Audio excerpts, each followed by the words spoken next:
The esteemed Dr. Thomas Morstead entered the cell of the anomaly. He'd been warned and even chastised by his colleagues. But who in the Foundation could tell him what to do? He was the best at what he did, maybe the greatest in the whole history of the Foundation.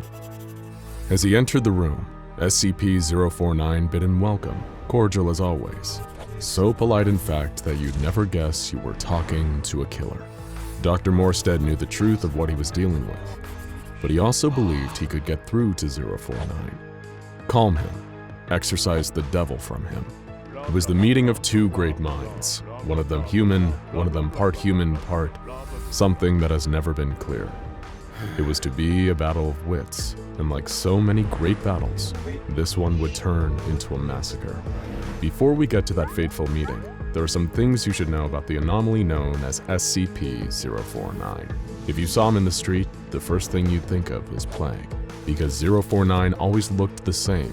A man dressed in black robes with a plague doctor's mask. But this wasn't a costume that could be taken off. In fact, it wasn't a costume at all. It was him. The robes had grown out of him like an exoskeleton. That horrible mask with the pointed nose wasn't covering his face. It was his face. A kind of shell that had seemingly sprouted from bone. The first reports came during World War II. In a picturesque town in the south of France called Montauban, people had begun going missing. Children disappeared from their beds in the middle of the night and weren't seen again. Adults went to the market and never returned. Local authorities searched high and low. They scoured nearby woods and dragged the rivers, but nothing was found. Because what was happening wasn't criminal, there was no clue they could stumble upon or eyewitness who would break the case. No, this was something else. Something that the townsfolk could never understand. Word spread, and that's when a search and discovery team was sent from the Foundation. It was a cold, dark night in January of 1941 when the team found what they were looking for. They walked through the open door of a small house located not too far from the Grand Château de Richelieu to find a masked man sitting next to an open fire. And he wasn't alone. The floor around him looked like it was moving. Upon closer inspection, the team saw that the floor was covered with writhing, grasping bodies. Its patients, as it called them. Bienvenue chez moi, said the thing. Welcome to my home. Those so-called patients crawled towards the team, intent it seemed to cause harm. The hostiles, now known as SCP-049-2s, were deemed dangerous and had to be eliminated. A sight, it seemed, that didn't bother 049 in the slightest. It just sat there, occasionally looking up from writing notes in a leather-bound book as his patients were gunned down. Once the carnage ended, it simply closed its book, stood up, and allowed itself to be escorted away. And that's the story of how 049 ended up at the facility, becoming a guest of sorts, staying in a standard secure humanoid containment cell, Research Sector 02, Site 19. The few that came into contact with 049 remarked that it was a pleasure for them. With its impeccable manners, vast knowledge of medicine and human anatomy, sharp tongue, and stinging wit. They almost became spellbound listening to it, caught in the throes of its charms until, with the simple touch of its hand, it would drain the life from them. That's why SCP-049 was classified as a Euclid. That's why armed guards were always stationed outside its cell. It's why doctors took great precautions when in its presence, and it's why Dr. Morstead should have known better. Remember, when 049 was discovered in France, it willingly went with the team, like it was happy it had been found, as if it had planned its own capture. When it arrived at the facility, it didn't act like it was contained against its will. It was like it was returning home. Initial findings as to the biology of 049 were that it didn't require any sustenance at all, not even water. It seemed content to be left alone with its notebooks. It did not object when it was asked if it could share some of its notes and gladly handed over its journals. But upon examination, it was discovered that they were written in the language that no linguist or cryptologist has so far been able to translate. It's apparent that 049 derives much satisfaction from seeing so-called experts struggle over its text. Unable to read those notes, a long line of doctors visited 049 in its cell, each fascinated by what they beheld. It was learned that it has traveled the globe. It speaks many languages, but prefers to speak what it calls les langues de l'amour, French. It asks for only one thing: warm-blooded animals. The facility agreed to supply 049 with various kinds, including rabbits, cattle, and even an ape on one occasion. Just like with humans, it could kill the animals with a mere touch of its hand, sucking the life right out of them. But that wasn't even the most incredible part. Soon those animals would rise again, as if reanimated by 049. They would become, for all intents and purposes, the living dead. And they were hostile. After several unfortunate incidents, they were taken from the cell the moment they arose and disposed of in the incinerator. This was not to the liking of 049, who would claim it had cured the animals. For it, the world was sick. It saw plague and pestilence everywhere, and the meaning of its existence was to rid the world of disease. Humans, it said, contained a virus and had to be cleansed. In the first days after arriving at the facility, 049 didn't seem to pose a threat to humans. It was quite friendly, in fact.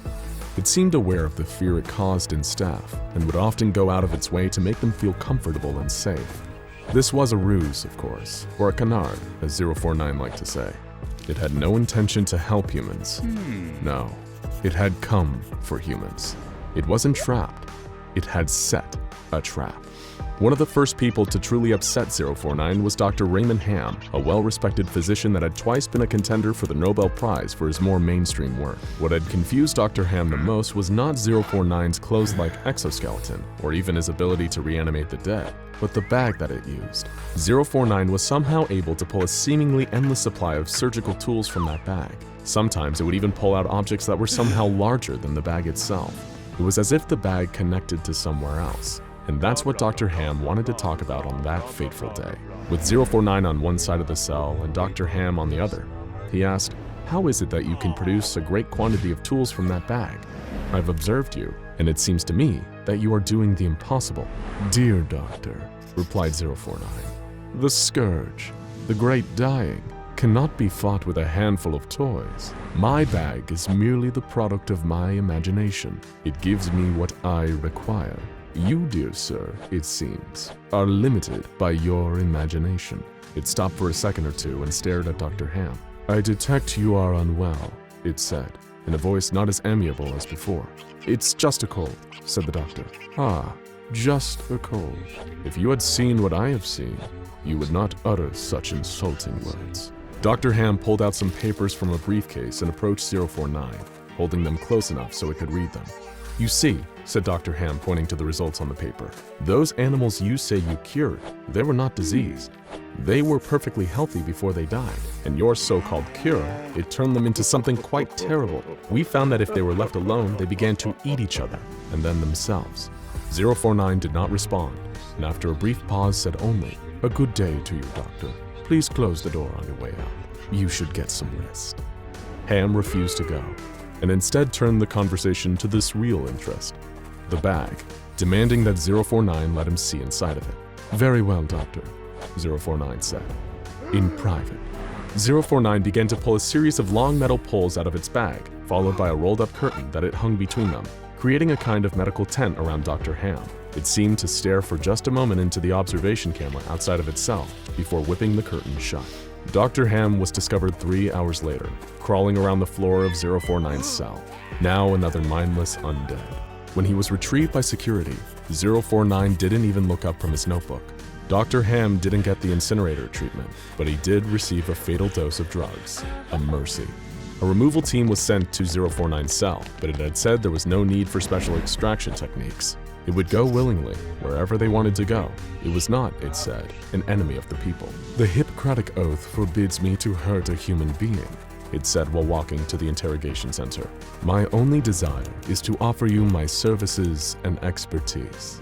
The floors and walls of the interrogation center room were painted a bright white. Even the table was white, which contrasted with 049, a mass of black sitting in the middle of the room. During the interrogation, it refused to admit or even accept that it had killed Dr. Ham. "I cured him. I removed the pestilence from his body," it said. It was later asked if it regretted its actions, to which it replied, "Well, good sir, one always regrets the loss of a colleague for any reason, but I stand by my actions. The pestilence must be abated before it is too late." Every 2 weeks from that point, 049 was given animals. The scientists at the facility observed it time and again, touching the animals, killing them, before producing a saw or scalpel and opening them up. Organs would be carefully removed with perfect precision. It was astounding to even trained surgeons just how talented 049 was. "I require a close relative of yours," said 049 one day to a young doctor, who expressed shock that it was asked for one of the doctor's family members. "I mean a great ape," said 049, "not your dear aunt." There were several instances of 049 displaying a crude sense of humor.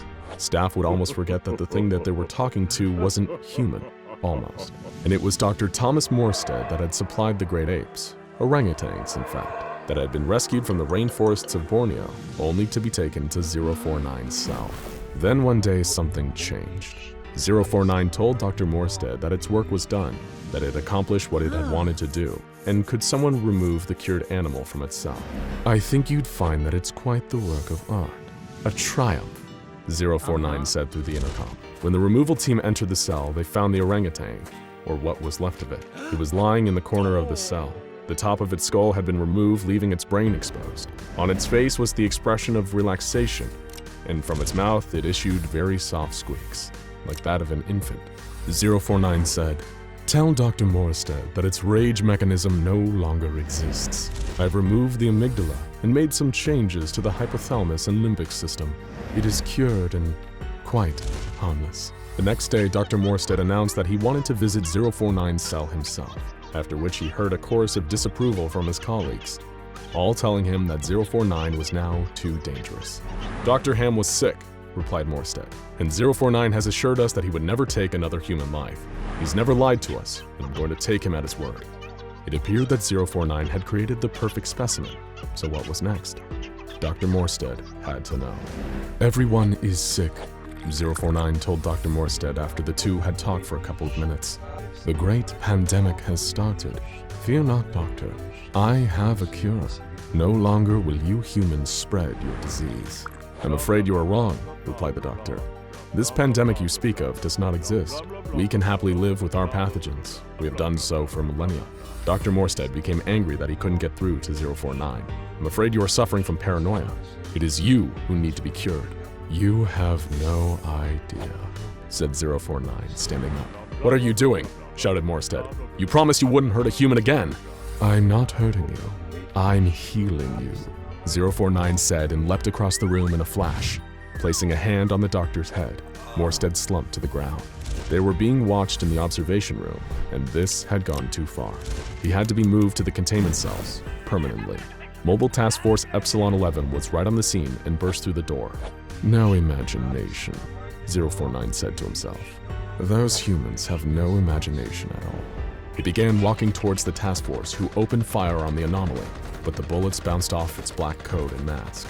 SCP-049 calmly touched each of the members of the task force, one by one, draining the life from them. The last one standing stopped firing and attempted to run, but again 049 leapt across the room, black cape billowing out behind him, and gently touched the man, causing him to drop to the floor. 049 stepped over the bodies of the fallen team and walked out of the containment cell. The full details of what happened next are available only to the O5 Council, what are sometimes called the Overseers. The redacted report that is available reads, "Standard Secure Humanoid Containment Cell, Research Sector 02, Site 19, Subject, SCP-049. Date of breach, redacted. Euclid Class SCP-049 breached cell and subsequently gained access to adjoining rooms and nearby buildings. Breach lasted approximately 3 days and 5 hours. Total casualties, redacted, with redacted number of survivors requiring incineration therapy. Course of action, Department of Science Alchemy Division suggested injecting anti-transmogrify disinfectant into Class D former prisoners who were transported to site and allowed them to come into contact with SCP-049. SCP failed to reanimate injected prisoners and cure them. SCP-049 acknowledged this failure and surrendered to Mobile Task Force Alpha-1. SCP-049 then requested to be contained. Present containment under responsibility of redacted, redacted. Present location of SCP-049, redacted. That's right. It's time once again to activate the famed Anomatron 6000. Our patented machine that definitely wasn't developed in affiliation with Dr. Wondertainment. We swear. After recalibrating, rebooting, and hitting restart, our infamous specialized supercomputer is ready to bring you all manner of improbable scenarios. We'll simulate encounters between the SCP Foundation's various anomalies and any other character from any other universe you could possibly imagine. Here's a question for you. What do you think would happen if SCP-096, the notorious Shy Guy, ran afoul of someone he couldn't just kill for daring to look at it? What if the Scourge of the Underworld, Battler of Demons, and the Devil himself set his sights on SCP-096? Well, we're about to hit the button and discover the outcome of SCP-096 versus the dreaded Doomslayer. So you've heard the old philosophical debate about a tree falling down in the woods, and whether or not nobody being around to hear it brings into question if it actually happened at all, right? Well, let's reframe that one a little. If an interdimensional rip in the very fabric of the time-space continuum opens up in an SCP Foundation secure facility and nobody is around to witness it, does a 6-foot-tall, 360-pound hulking killing machine still emerge to slaughter everything in his path? It turns out, yes, he definitely does. Horrified screams and the loud bang of shotgun blasts rang out through the hallway as Foundation researchers ran for their lives. The Doom Marine had just been unceremoniously dropped out of a portal into a strange and unfamiliar environment. Mere minutes earlier, he had been awakened inside a sarcophagus within a facility on Mars in the year 2148. Unfortunately, Doom Guy hadn't had the best start to his day, given that the base he'd woken up in was being overrun by the forces of hell itself, thanks to a rogue scientist opening up portals to the underworld and allowing all manner of demonic abominations to come pouring through.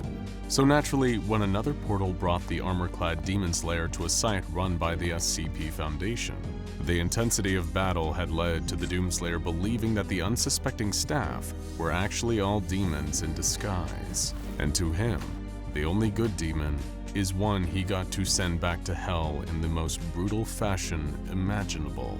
He wasn't going to stop until he'd torn through wave after wave of Foundation personnel, thinking perhaps if he killed enough, he'd be returned to his previous locale for more demon killing. As the Foundation dispatched its security forces and mobile task forces to take down the unstoppable force of carnage decked out in head-to-toe green armor, it seemed nothing they could throw at the Doom Marine was enough to take him down. A hail of bullets rained down on him from the MTF's weapons, ricocheting ineffectually off his protective plating as he continued his assault, remaining tireless thanks to his immense physical conditioning. The SCP Foundation tried and failed to contain Doom Guy. They assumed him to either be a new, undocumented anomaly or a violent and unhinged maniac from the Church of the Broken God, given his armor resembling cybernetic augmentations and machine parts grafted to his body, along with his arsenal of advanced weaponry. But there were no enhancements, no augmentations made to the Doomslayer. He may have once been mortal, but centuries of killing demons had allowed him to transcend ordinary human physiology. He did not tire, never lost strength, never needed to eat or drink, and was near enough immortal. Yet among all the chaos that was unfurling, a solitary researcher had just managed to slip out of the Doomslayer's reach. He ran as fast and far as he was physically able. The mobile task force troops were getting eviscerated, and the Slayer could easily tear through the whole Foundation. Then, fleeing for his life, the researcher had an idea, either a stroke of genius or total idiocy, and a risky move either way. He would send an anomaly on the Doomslayer. He turned to the nearest containment cell, a windowless room with a heavy locked door. Hurriedly inputting his security clearance code, the researcher heaved the door open and covered his eyes with his arm. It wouldn't have been his first choice of SCP to send into battle. SCP-096's cell was the closest. Lumbering out of its containment chamber on its misshapen, elongated legs, SCP-096 scanned the area. Alarms were blaring. It was loud and frightening to the timid, albeit terrifying creature. It reached up to cover its ears in bewilderment. Not that the researcher who had freed it could see what it was doing. For one, his eyes were still covered, and for another, he was already dead, thanks to the Doomslayer barging shoulder first through a nearby wall and raining debris onto the nearby researcher. Beneath the visor of his helmet, the Marine breathed heavily, panting but not tiring, as he looked at the pale, skinny creature in the corridor before him. It was clutching the sides of its head. Its huge jaw hung open, As far as the Slayer knew, he was making progress. His attack was working. He'd killed enough of these demonic imposters that they were starting to reveal their true forms. Although in all his years of bloodshed and being a scourge to the denizens of hell, he hadn't quite ever seen a demon that looked like the Shy Guy. Not that it mattered to Doom Guy. Before long, it'd be dead like all the rest. The towering, stick-thin creature turned to face the armor-adorned warrior and shrieked, immediately overcome with anguish, having a full-blown breakdown as it often did whenever someone looked at it. As the demon killer stomped down the corridor towards it, the Doom Blade, a long, sleek, razor-sharp edge extended from the Slayer's gauntlet where it was mounted on his wrist. He reached down and yanked the ripcord on his chainsaw too. He was long overdue for a glory kill. But before he could strike at SCP-096, the Shy Guy moved with impossible speed, faster than even the Doom Marine himself. It zipped behind the encroaching Marine, moving quicker than he could perceive. 1 second SCP-096 was crying and wailing in front of him, then not even a full second later, the creature was towering over Doom Guy from behind. SCP-096 gripped the Doom Blade and snapped it with ease, like breaking a twig before reaching its other long arm down and pulling the chainsaw from Doom Guy's hand. The motorized blade was still running as it clattered to the ground, cutting a hole through the floor and falling down into the lower level of the facility. Enraged, as he very often was, the Doomslayer reached both arms back behind his head and gripped the elongated torso of SCP-096. The virtually immortal killing machine hurled the creature over his head with ease, thanks of course to his immense strength. Doom Guy could lift objects far heavier than most ordinary humans, and carry heavy weapons without tiring. He had even grappled hand-to-hand with demons. Throwing the Shy Guy down the corridor like hurling a basketball was no trouble for the spacefaring slaughterer of Satan's spawn. Screaming and howling in pain, SCP-096 crashed to the ground at the far end of the corridor, tumbling over itself thanks to its long limbs before landing in a confused heap. As the Shy Guy reoriented itself, struggling back onto its feet and standing up at its full height, it was instantly knocked back down as the force of something struck it. Bearing down on SCP-096, the Doom Machine charged, his signature double-barreled sawed-off shotgun drawn. It was hardly leaving a scratch on SCP-096's pale skin, despite the moderate amount of damage the weapon was capable of. 2 shots would ring out, reeling the creature but not harming it. Then, by the time SCP-096 managed to recover from the blast, the Slayer had finished reloading in time to open fire yet again, even as the Doomslayer raced nearer, closing the distance between him and what he thought to be another demon for him to kill. The shotgun seemed to have little effect against the Shy Guy at close range. Stowing the weapon, Doom Guy put all of his focus and energy into his charge, heavy boots stomping against the ground as he raced towards the Shy Guy, still stunned by the latest shotgun blast. Before the creature could steady itself, this time it was struck by another force, a heavy object barreling towards it. The Doomslayer shoulder barged SCP-096, sending the pair of them crashing through the nearest wall. They burst into a neighboring room, with the Doomslayer keeping a single-armed grip around the Shy Guy, while repeatedly delivering vicious punches to its gut with his other hand, not once relenting. SCP-096 screeched in pain, clawing at the Slayer, but unable to tear through his impenetrable armor. As they crashed through yet another wall, SCP-096 did something it rarely ever did. In fact, maybe something it had never ever done before. It ran away from someone that had looked at it. While the creature was deeply insecure and so self-conscious that it would kill anyone who saw so much as a photograph of it, it didn't often feel afraid. But the Doomslayer, this muscle-bound killing machine that had brutally butchered actual demons, was so imposing, so threatening, and so effective at dispensing painful punishment that he scared the fight out of SCP-096. Sobbing with terror, the creature zipped away using its anomalous speed, trying desperately to put as much distance between it and the Doom Marine as it possibly could. But therein lay the problem. No sooner had SCP-096 gotten away from the scourge of hell than the creature immediately felt the familiar pull. Whether it was an inescapable compulsion to kill everyone who looked at it, or the fact of the Shy Guy's biology, it could only distance itself from the Slayer for a few seconds before it reappeared next to him. From the Doom Guy's perspective, it seemed like the creature was intentionally disappearing and reappearing, using its teleportation-like speed to evade a volley of his attacks. SCP-096 came at him again, stuck in a loop of trying to attack the Doomslayer for looking at it, to immediately regretting that course of action and fleeing in fear of its hulking, heavy weapon-toting target. Doom Guy drew every weapon he had in his arsenal, launching a barrage of high-explosive ordnance from his rocket launcher to try and kill SCP-096. The resulting damage practically reduced an entire wing of the Foundation site to rubble, but still couldn't kill the Slayer's opponent. Meanwhile, in the moments that the Shy Guy temporarily forgot his own fear for the Doom Guy, it managed to rush towards him, swiping the Marine's various technologically advanced armaments out of his hands, before instantly remembering why he was so scared of the green armored force of destruction and dashing away. Doom Guy's supply of weapons had all but depleted. Neither he nor SCP-096 were getting tired out by their constant back and forth. They were locked in a stalemate, until the Shy Guy tried to get back to its cell. Zipping away once again, it cowered in the corner, reaching for an old worn-out paper bag that had slipped over its head. It sat down, trembling, rocking back and forth in a fetal position. The Shy Guy was terrified. An overwhelming, debilitating fear gripped it. Fear that became pure dread as the sound of heavy boots began to stomp closer and closer.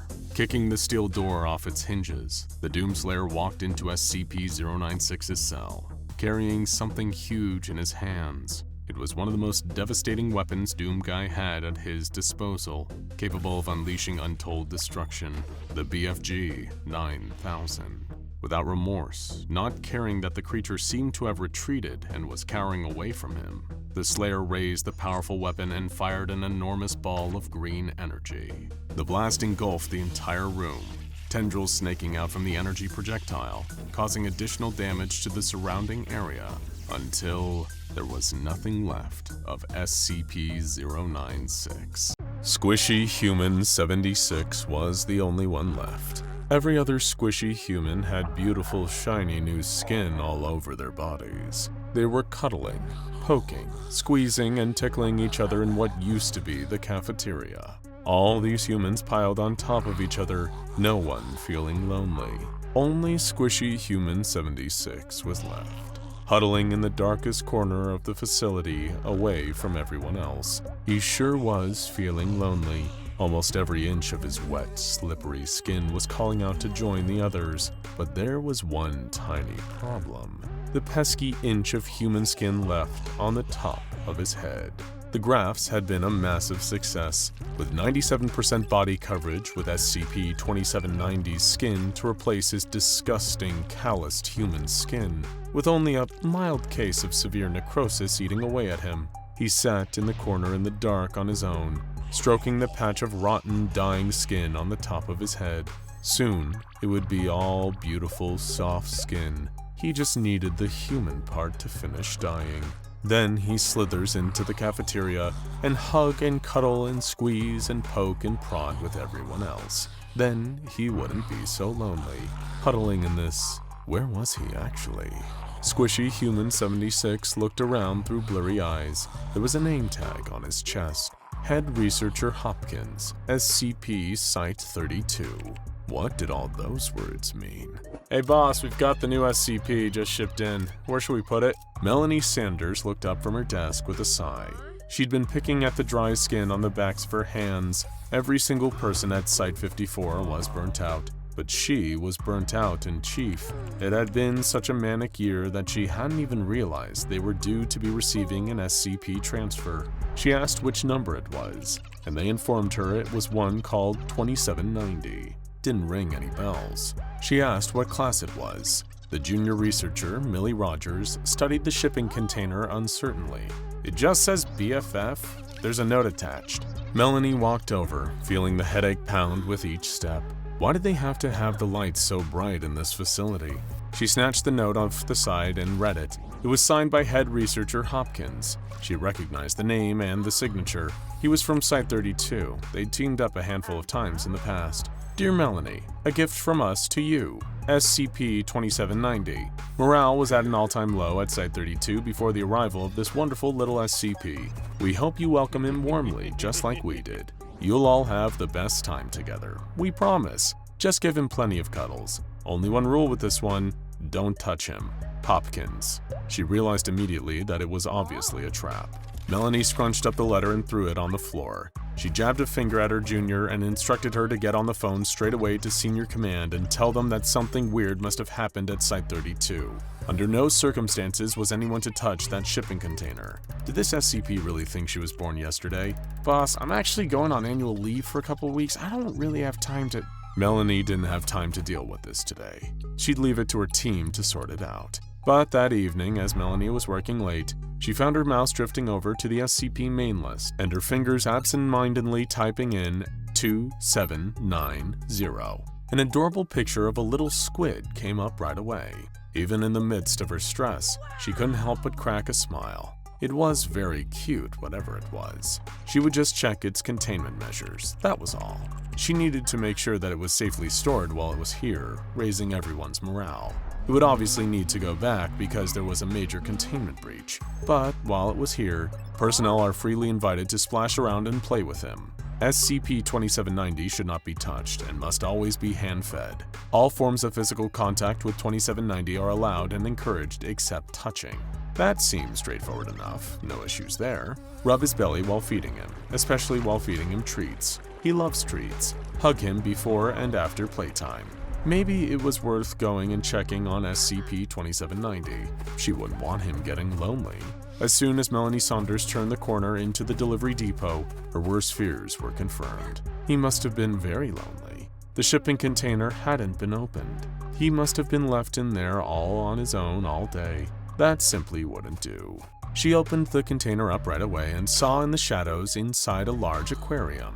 "Hello, little fellow. Are you all on your own? Did all those mean people not give you a cuddle?" She walked closer and closer to the tank, the darkness enveloping her. She couldn't see anything inside the tank. Maybe it was hiding? She pressed her face right up against the glass, trying her best to get a look inside. He wasn't there. A scream filled the room. Melanie turned in a flash and ran out of the container. More screams. She sprinted through the corridors following the sound and rounded a corner to see happy faces, laughing, cuddling, and playing. It was SCP-2790 surrounded by all of her best researchers. They had set up one of the Class II deepwater aquatic containment tanks, especially for their new guest. Everyone had gotten into the tank, some of them still fully dressed, others rolling up sleeves and taking off shirts to get more skin-to-skin contact. Could she blame them, really? Melanie Saunders laughed along with them, flooded with relief that their new BFF wasn't lonely in there. "Okay guys, I'm glad to see we're all welcoming our new special little friend. Just remember the rules. We can cuddle him, squeeze him, stroke him, give him tummy rubs to our heart's content, but no touching. Got it?" They all nodded in agreement. Absolutely no touching. Then went back to patting 2790 on the head, beaming. And why wouldn't they be happy?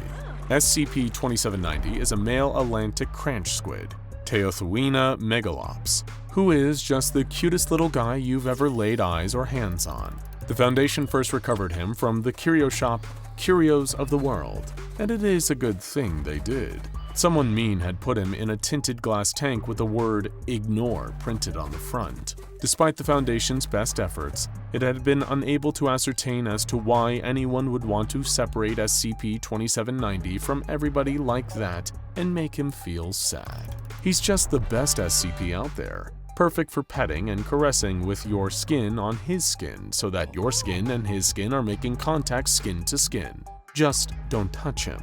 In fact, he's so perfect in every single way that all personnel are actively encouraged to engage in as much physical contact with him as possible, except for touching. Anybody on their lunch break, after work, before work, or while doing work is encouraged to spend as much time as they can give SCP-2790 tummy rubs and back scratches and squishy cuddles. Foundation personnel who object to playing with SCP-2790 are to be coerced in the strictest way possible, in the interest of everyone's safety. This is because SCP-2790 can get lonely. If he gets lonely, then he escapes containment. For Melanie Saunders' team, the rate of containment breaches was far too high. 2790 was escaping at a staggering 0 times per week. They needed to do something about it. Melanie, gathering the best minds in Site-54 as well as all the others in the Class 2 Deepwater Aquatic Containment Tank, where they stood around stroking 2790 for a very serious, important meeting. As I'm sure you all are no doubt aware, 2790 is feeling too lonely at the moment. He has breached containment 0 times already this week, which is an increase from 0 times a month yesterday. This just isn't acceptable. We need to come up with creative, innovative solutions to make sure that without touching him, we are maintaining as much physical contact with him as possible. Any suggestions? She gave 2790 a good belly rub for being such a good boy as she spoke. Dr. Romero piped up almost immediately, fingers intertwined with 2790's little tentacles in a cute little game. He'd been thinking about this non-stop, and he'd come to the conclusion that the correct answer here was skin. Dr. Srinivas-san agreed enthusiastically right away. Dr. Romero continued feverishly explaining, skin to skin, that's what they needed. They needed to maximize physical contact whilst avoiding any touching, so it made sense that they put their skin against 2790's skin as much as possible. He proposed skin grafts, taking skin from 2790 and grafting it onto their own bodies, so that their skin is always against his skin, forever. The more skin, the better. Skin to skin, skin on skin, skin over skin, skin under skin, skin interwoven with more skin. Melanie weighed that as an option. And you can do that without touching? The doctor nodded. So the skin grafting procedures began. At first, Drs. Romero and Srinivasan were worried about hurting 2790 in the operation, so they made sure to give it constant tickles and pats as they worked. It was all worth it to help them attain the smoothness and loveliness of his skin.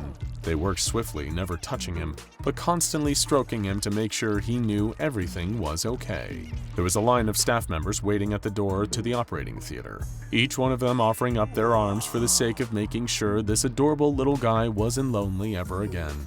All resources and machines in the facility were immediately switched to aiding in the cloning of the skin sample taken from 2790. Before too long, they had a whole production line of beautiful soft skin for them all to not touch. 189 personnel volunteered to take part in the trial out of a possible 189 personnel at the facility, so it aligned with the average turnout for fringe experimental surgical procedures in the United States. Every single one of the volunteers had disgusting, dry, calloused, gross, disgusting skin that desperately needed to be replaced. One by one, they would enter the operating theater, scream in pain from the lack of anesthetic, which is now common practice in medicine, before striding out proudly with lovely new pink wet skin on their hands, feet, forearms, chests, or faces. Many of the patients were so pleased with the results that they immediately took their place at the back of the queue all over again to go back for more. Naturally, antibiotics and immunosuppressants were handed out to everybody who took part in the surgery, with the goal of preventing any kind of serious infection or skin rejection issues. Not that anybody could ever reject 2790, just look at him. Again, this was a roaring success. Only 87% of patients reported suffering from complications from the grafting procedure. For some unknown reason, many of their bodies were rejecting the perfect, smooth, new skin that was so much better than their horrible old skin. And only 70% of the patients suffered severe necrosis in their bodies as the inferior human skin around the grafting site died and began to rot away. How's that for cutting-edge foundation science? Most importantly of all, there was a dramatic increase in SCP-2790's morale and, indeed, the morale of the whole site. Containment breaches, once rampant, had gone down from 0 times per day to 0. Given the unprecedented success of the operation, Melanie Sanders herself, the proud new owner of a facial skin graft with necrosis eating away at her neck, greenlit an even greater rate of production. They were rapidly hurtling towards continuing Site-32's pilot program of sending 2790 to other sites to boost morale. But there was more work to do first. The operating theater was open 24/7, with the scalpel passed on to anybody who was around at the time, regardless of qualifications. Anybody not in the operating theater was to be in the water tank with 2790. It was paramount that this level of positive morale was maintained. The best part was now everybody had a little bit of 2790 skin. They could always be horsing around together. Researchers, agents, security, juniors, everybody piled into the tank together, cuddling, poking, squeezing, and patting one another. Just to make sure everyone was on the same page, someone had painted the words "no touching" in what looked like red paint over the tank, Morale soared, and everybody was happy, until that junior researcher, Millie Rogers, came back from her vacation. For the first time in 2 weeks, somebody didn't want to be cuddled. She seemed to have developed some strange kind of phobia while she was away, quite irrational. Anytime any of the staff members would approach her, she would run away screaming and brandished improvised weapons at them. For the most part, the staff of Site 54 paid her no mind. She would occasionally bludgeon one of them to death when all they wanted was a peaceful squeeze to stave off the loneliness, but aside from that, it wasn't a big deal. They'd cut off all the phone lines, computer systems, alarms, SOS beacons, and defense systems a long time ago. None of those things related to skin or cuddles or not touching, so they had to be removed. Millie Rogers was locked in there, and would eventually see how high the morale was and decided to join in. It wouldn't take too long. But Millie had a plan. Somehow resisting the harmless urge for constant physical contact with all of her coworkers, she decided that the best course of action was to terminate SCP-2790 once and for all. Maybe its adorable charm and lack of any sinister subtext would dissipate after it died. To do that, she had to be like one of them. There was only one place where SCP-2790 could be.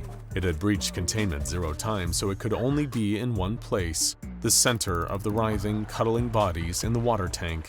Queuing up for the operating theater, Millie volunteered to do a graft on one of the patients in line. She couldn't recognize their face at all. All of its skin had been replaced and it smelled like death, but the name badge told her it was Dr. Romero. Millie picked up the scalpel and stood over him, hand shaking.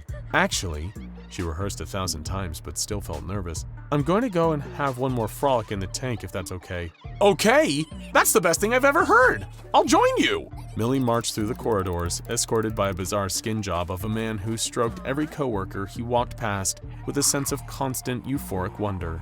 Millie stood at the edge of the tank, clutching the scalpel. She'd jump in and kill it. The others might suddenly turn on her, or the spell might break, or they could die. Who knew? The water was acrid and full of floating chunks. Nearly 200 people were living day and night in the tank as their bodies rotted. The smell was unbelievable. Millie took one more breath and dove in. She kicked and punched her way through the tangled throng of limbs. Come to think of it, their skin was remarkably soft. She wouldn't mind it so much if her hands felt like that. Focus. She kicked deeper and deeper, wrestling people out of the way in her race to get to the center of the human cocoon. Just a bit further and she'd. It was quite nice to have so much physical contact with her colleagues, come to think of it. When would they have gotten to cuddle like this before? Without so much as a dull thought, Millie's hand loosened, and the scalpel sank to the floor. The arms of Melanie Sanders wrapped around her and stroked the horribly coarse skin on her face. She'd have to get that seen to, for the sake of everybody's morale. Little did she know that it would have been hopeless anyway. The SCP-2790 Good Morale pilot program had been extended. Earlier that day, SCP-2790 had been shipped out to another undisclosed site that was having morale issues. You see, not all SCP stories end up being horrific. Some of them are just good, heartwarming tales of caressing and skin grafting with your new BFF.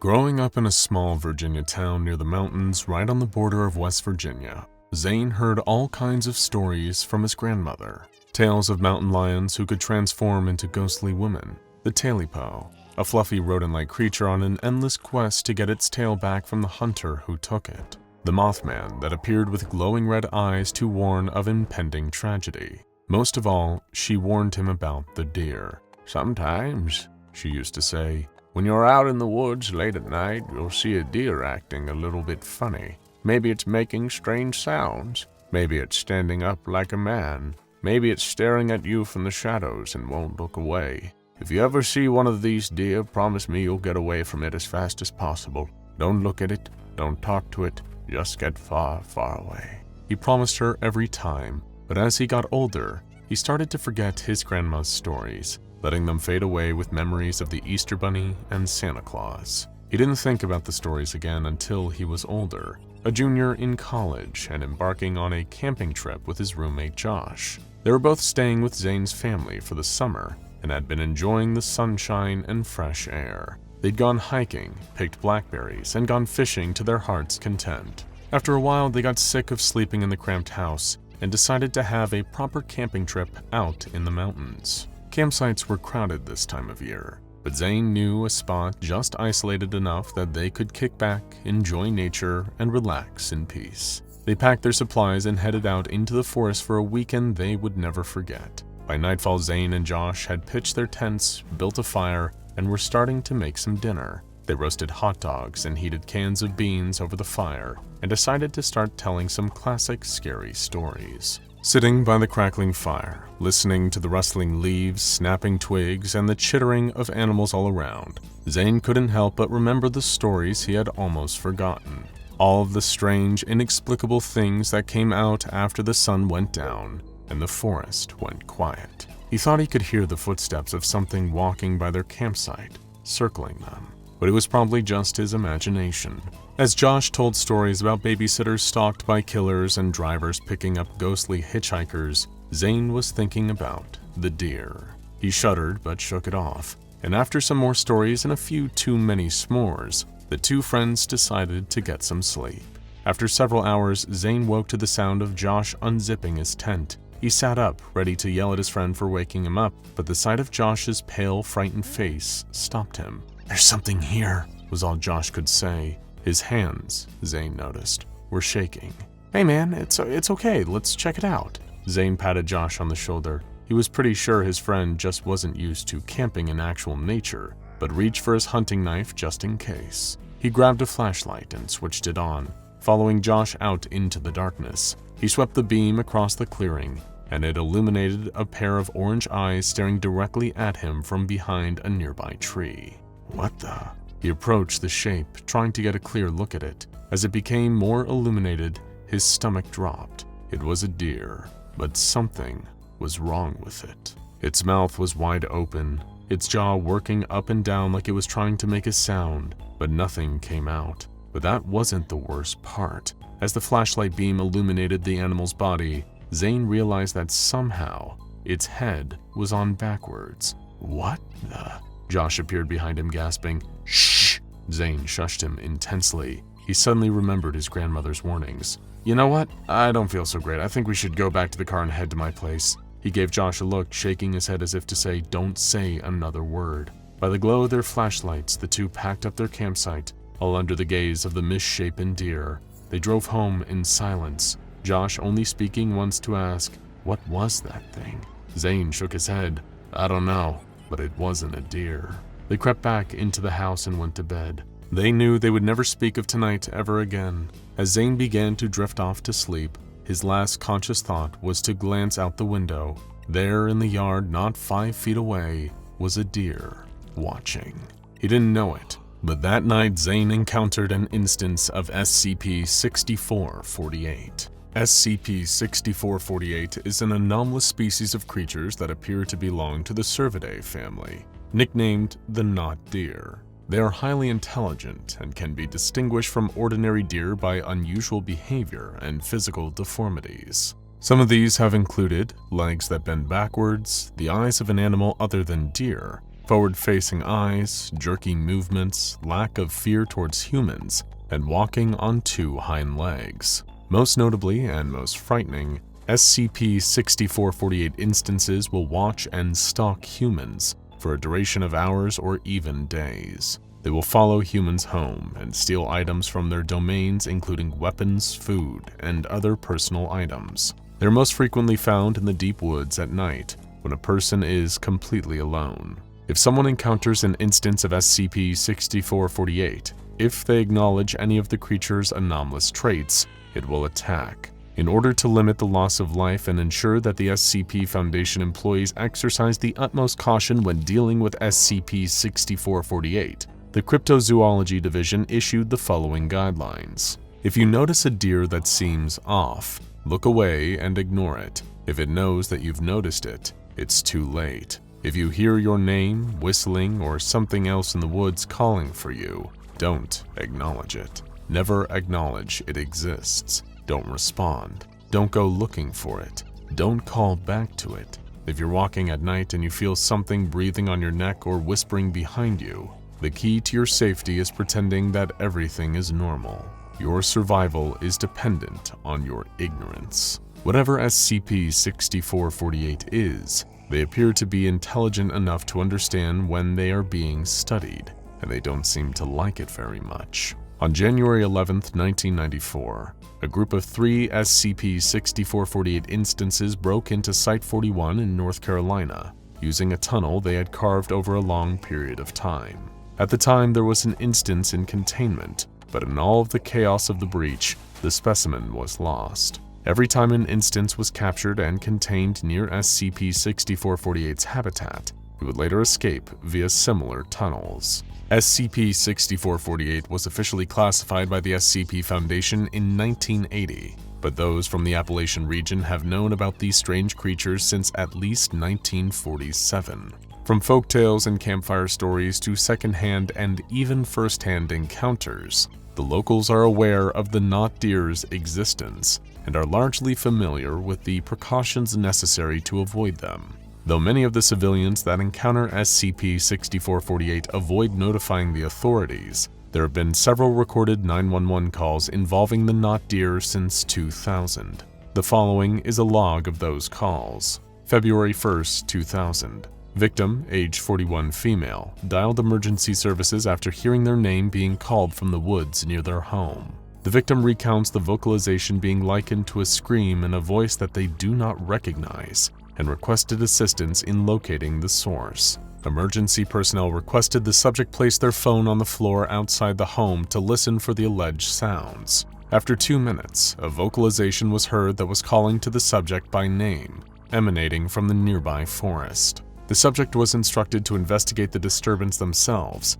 and keep services updated on the situation. The victim then began to walk into the woodland, getting about 50 meters into the underbrush before inexplicably stopping.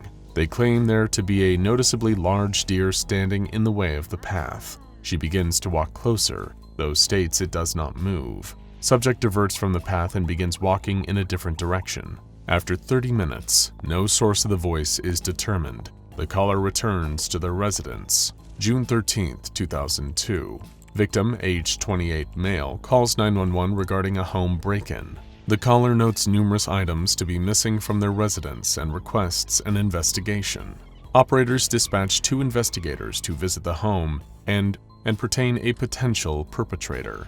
The pair note that based on earlier CCTV images, all cutlery, sharp objects, firearms, light bulbs, and a single copy of the novel The Day After Roswell are missing.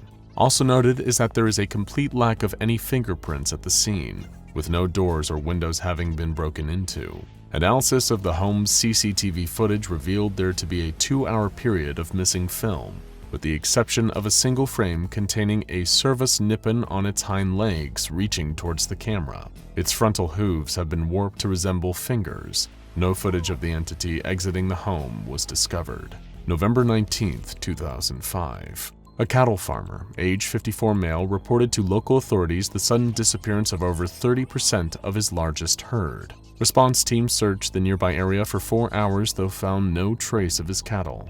The victim was recommended to set up trail cameras and note any unusual activity overnight. At 1:11 a.m., 2 SCP-6448 are seen walking through the field before fleeing. One places an object into the ground, later discovered to be a single fork. A week after this discovery, 200 discarded bovine hooves appear at the location. March 4, 2009. Victim, age unknown, gender unknown, dials 911 to request assistance from animal services. The victim is standing within a forest in front of a Servus elephas, which is violently contorting. The victim attempts to state, "You better get a vet or something, I don't think it's well," before a piercing screech is heard and the line falls silent. Recovered footage depicts the aforementioned animal squirming, seemingly in pain. A vicious churning is audible as a black mass erupts out of the instance, and the video turns to static. October 11, 2012. Victim, age 23 male, is a junior wildlife officer at the Cherokee National Forest, Tennessee. They radio their supervisor in the early morning regarding a herd of Odicoleus virginius within the reserve. Supposedly, there is a single animal that, upon first glance, appears average, though possesses divergent attributes, including backwards joints, enlarged abdomen, and forward-facing eyes. Upon stating this, a distant whistle is audible, and the victim stumbles slightly. They begin to say, "What the? Did it just whistle at me?" before the sound of hooves rapidly getting closer is heard. Notably, the hoofsteps did not sound to be in the traditional gallop of a cervid.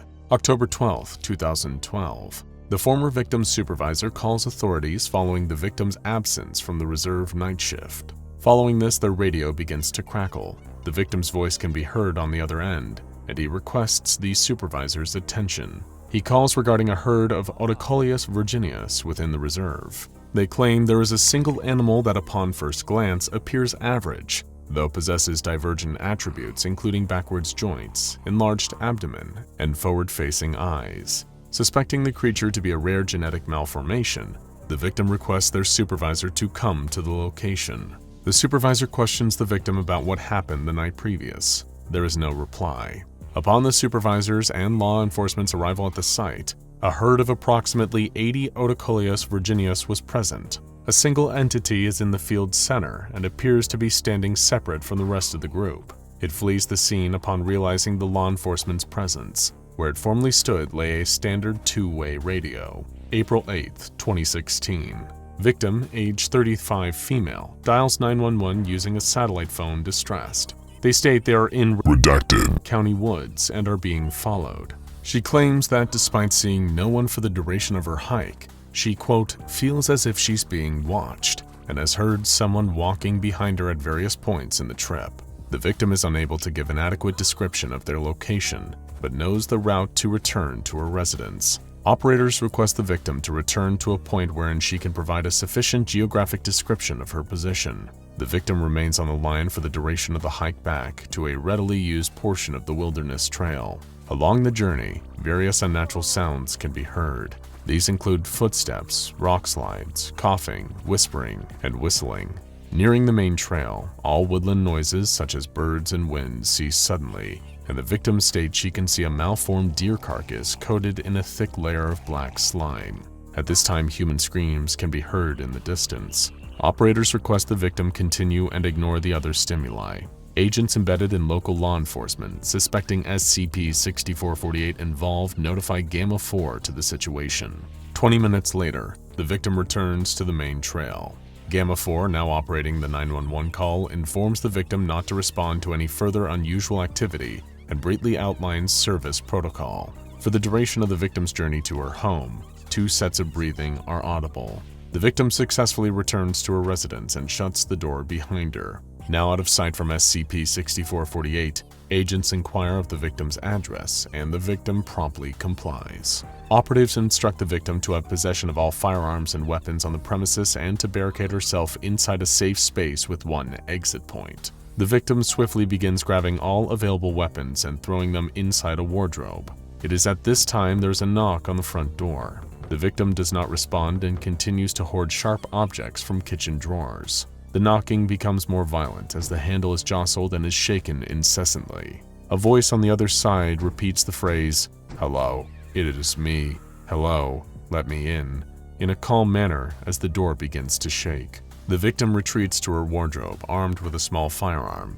Upon sealing herself in the space, the knocking ceases, and footsteps can be heard becoming further away. The sound of galloping is audible as the front door caves in. Hoofsteps can now be heard inside the home.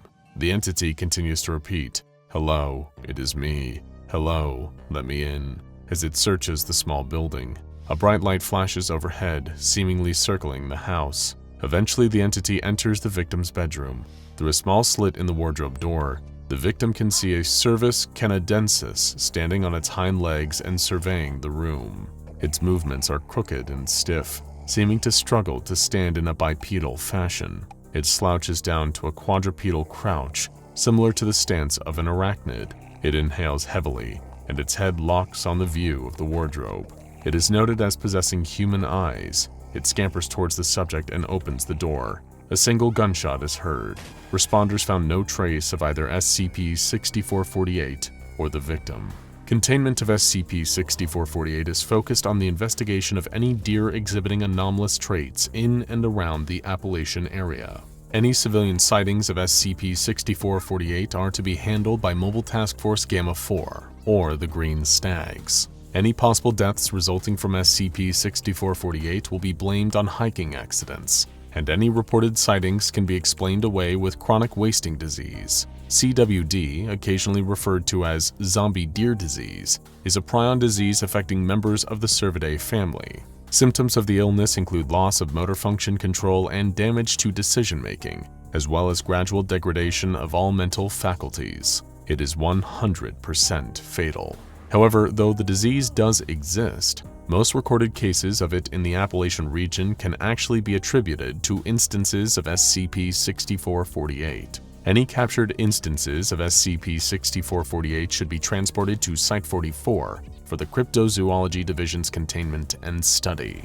On November 29, 2019, they finally got their chance to bring a not deer into custody. The Green Stags were able to capture an instance of SCP-6448 with the help from MTF Nu 7 Hammerdown and their Heavy Vehicles Division, as well as some experimental shock rifles. One not deer was knocked unconscious in the conflict, and its body was loaded onto an armored helicopter and flown straight to Site-44 in Essex, England. At the site, it was then placed in a reinforced steel containment cell and heavily sedated. This entire process went off without a hitch. As the entity began to regain consciousness, cryptozoology specialist F. Oz watched it through a one-way glass window and attempted to speak to it through the intercom. "Greetings, SCP-6448, Researcher Oz began.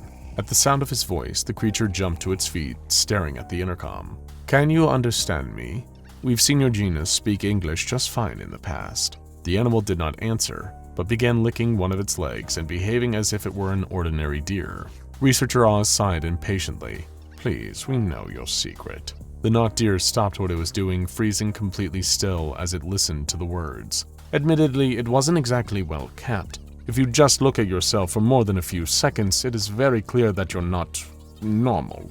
At this, the creature, which had been facing away from the window, swiveled its neck 180 degrees, breaking its own spine with an audible crack. It stared unblinking at the window and directly at Researcher Oz. Oz turned to the containment staff, suddenly anxious. "I thought you said this was one way." The staff assured him that it was, and there was no way the not deer could see him. Still, its eyes were locked directly on his face. He shook off the sense of unease and continued his line of questioning.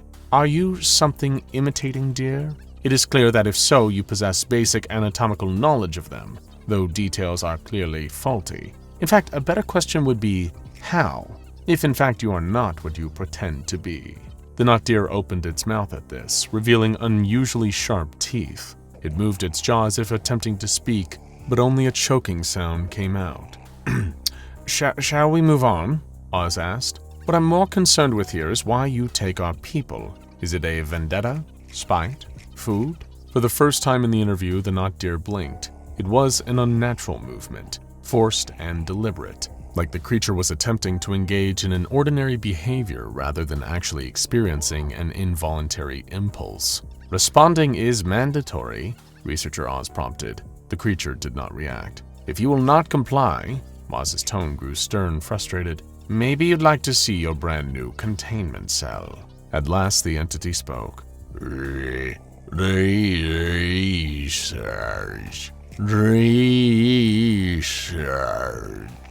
Its voice resembled a distorted version of Oz's. "Research? What kind of—" Oz wasn't able to finish his question. "July 7th, 1947, the creature said before ramming into the one-way glass and cracking it. As Oz stumbled backwards from the force, the creature collapsed on the ground, seizing and screaming as its abdomen.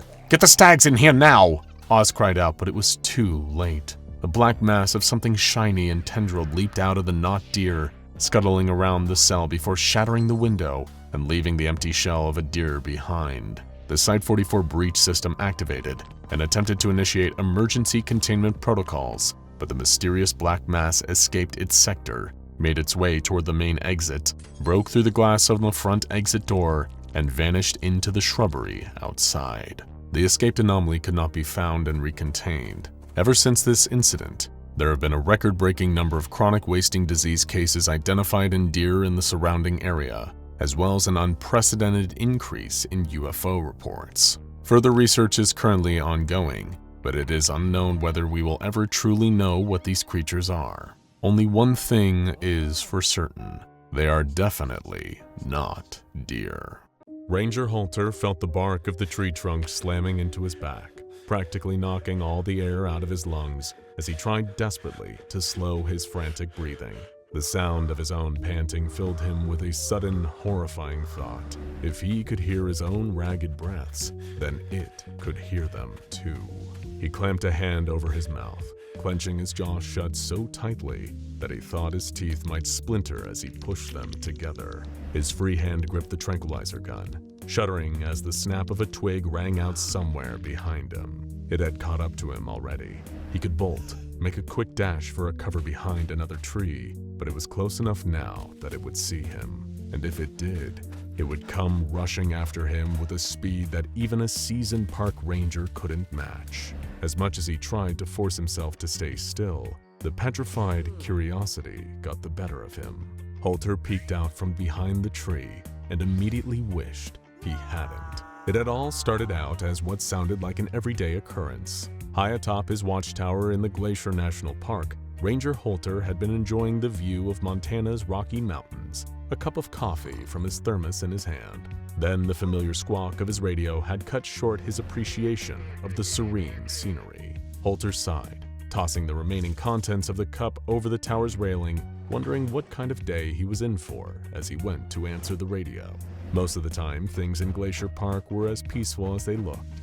But the park ranger knew that staying vigilant could make all the difference when it came to finding a missing hiker in time, or the difference between deterring a group of campers away from a family of bears and having a hell of a mess to clean up. He pushed down on the button for the microphone, connected to the bulky radio that took up practically an entire desk. "Halter, thank God," came the relieved voice from the other side. "We've been trying to reach everyone, put them on alert. We've got trouble. Reports of a coyote gone feral attacking folks." "I'm on it," Halter replied, grabbing his gear from the cramped watchtower as he continued to speak into the mic. "Where did the report come in from?" "Not far from your station. I'd say about a click west from your position." Stowing his tranquilizer gun, Ranger Halter descended the ladder from his watchtower down to ground level. As a park ranger, Halter valued the environment he worked in. And as a fan of the SCP universe, we know how much you value intricate world building, or in some cases, world destroying. But either way, we couldn't be happier to introduce you to the sponsor of today's video, World Anvil. World Anvil is a comprehensive set of world building tools that not only help you craft and organize your unique setting, but also present it in a captivating manner. From wiki-like articles and interactive maps to a full-fledged RPG campaign manager and novel writing software, World Anvil has everything a world creator could dream of. World Anvil equips you with over 25 templates, prompting you to dive deeper into your creations. Enrich your content by embedding maps, images, sound effects, and even little secrets for that immersive touch. With their innovative design, you can easily visualize your world through maps, chronicle its history with timelines, and fine-tune events with intricate details. Your crafted world can be beautifully showcased on a unique homepage, inviting others to dive into your vision. Got a sudden idea while working on another? No problem. World Anvil lets you swiftly create new articles or link existing ones, ensuring you never lose track of your inspiration. But my personal favorite feature is their interactive maps. Beyond just creating and uploading your own designs, you can directly link your creations, allowing for a dynamic and engaging experience. And if you're collaborating, invite your team to refine, write, and even let your fans chip in. I'm currently working on my own interactive map of Site-17, and maybe I'll even let you see it when I'm done. But don't wait for me. Dive into World Anvil yourself and elevate your world-building game. And here's a treat. Use our link in the description to go to worldanvil.com and use the code SCP to grab a whopping 51% off any yearly subscription. Explore, create, and share with World Anvil. The sun was already starting to dip out of sight behind the trees. Pretty soon it'd be pitch black, save for the beam of his flashlight. He had to move fast. Coyotes were only known to attack humans on rare occasions. Usually they kept away, at least enough to make them a minimal risk. But waiting for him just west of the watchtower wasn't a coyote, at least not at first. Watching it from behind the tree moments later, Ranger Halter's stomach turned at the sight of the creature. It walked bipedally, like a human, but the shape was all wrong. Its legs looked broken, but that hadn't stopped it from catching up. Instead of bending at the knee, they were Z-shaped, pointing back behind the creature, then twisting back again in the opposite direction at the joint. They looked more like the legs of a dog, but they were far too big. The same could be said of the arms, bent out of shape at multiple points like its legs were. The creature was a mess of misshapen limbs. The cartilage in its ears had seemingly reformed into points, and there were claws protruding from its fingertips, practically bursting out from where a human's fingernails would be. But beneath it all, and what alarmed Ranger Holter the most, was its skin. It had darkened in patches, layers of fur sprouting over those areas, but there were still parts that remained clear, where skin, human skin, was still visible, peeling away to reveal the new fur-coated layer underneath. It looked like a grotesque accident, like something ripped straight out of an old horror movie, the kind of monster that a mad scientist would make by haphazardly splicing DNA and playing God. Holter checked the tranquilizer gun in his trembling fingers, still empty after that most recent shot. He reached for another dart, slowly sliding it into the loading mechanism and readying the pistol. It cocked and made a sound. The creature's malformed head turned, snapping directly towards the source of the noise, directly towards Holter. He turned to sprint away, trying to expand the distance between him and it. If he was too close, the dart wouldn't have enough momentum when he pulled the trigger. The toe of his boot snagged on something solid, unmoving, a root from the tree he'd been hiding behind. He felt himself tumble, landing with a hard thud against the forest floor. His gun, it had fallen from his grasp. He scrabbled around in the dirt for it, barely able to see where the tranquilizer had landed in the dark. Just as his fingertips brushed past something metal, Holter felt the force of something heavy strike his back again. This time, though, it wasn't a tree. It was the creature. It snarled, gnashing its candid jaws that were protruding out of its skull, rows of sharp teeth that had uprooted the old ones, burying themselves into the park ranger's neck and not letting go, until he'd stopped moving for good. A few short hours later, a convoy of mysterious unmarked vehicles arrived at Glacier National Park. The rest of the park rangers who had reported the strange activity were approached by shadowy figures who refused to give their names or offer up any form of identification other than just referring to themselves as experts in things like this. Not long after, none of the others would remember Ranger Holter or the incident that had led to his untimely death. After administering amnestics, it didn't take the SCP Foundation search party long to discover a lone coyote sniffing around the remains of a park ranger covered in blood. The wild animal was captured, to be brought back for testing before being re-released into the wild. Meanwhile, the Foundation scoured the rest of the area until they came across the real culprit. Standing in a clearing a short distance from a footpath through the forest was SCP-1579. Of course, the next challenge was getting it packed up and transported to Biosite 66 without touching it. To the untrained eye, SCP-1579 looks to be fairly unassuming, even as far as anomalous objects go. It is simply an old wooden sculpture, the kind that can even be occasionally found in various wooded areas throughout the world. Its age is apparent from even one cursory glance at SCP-1579.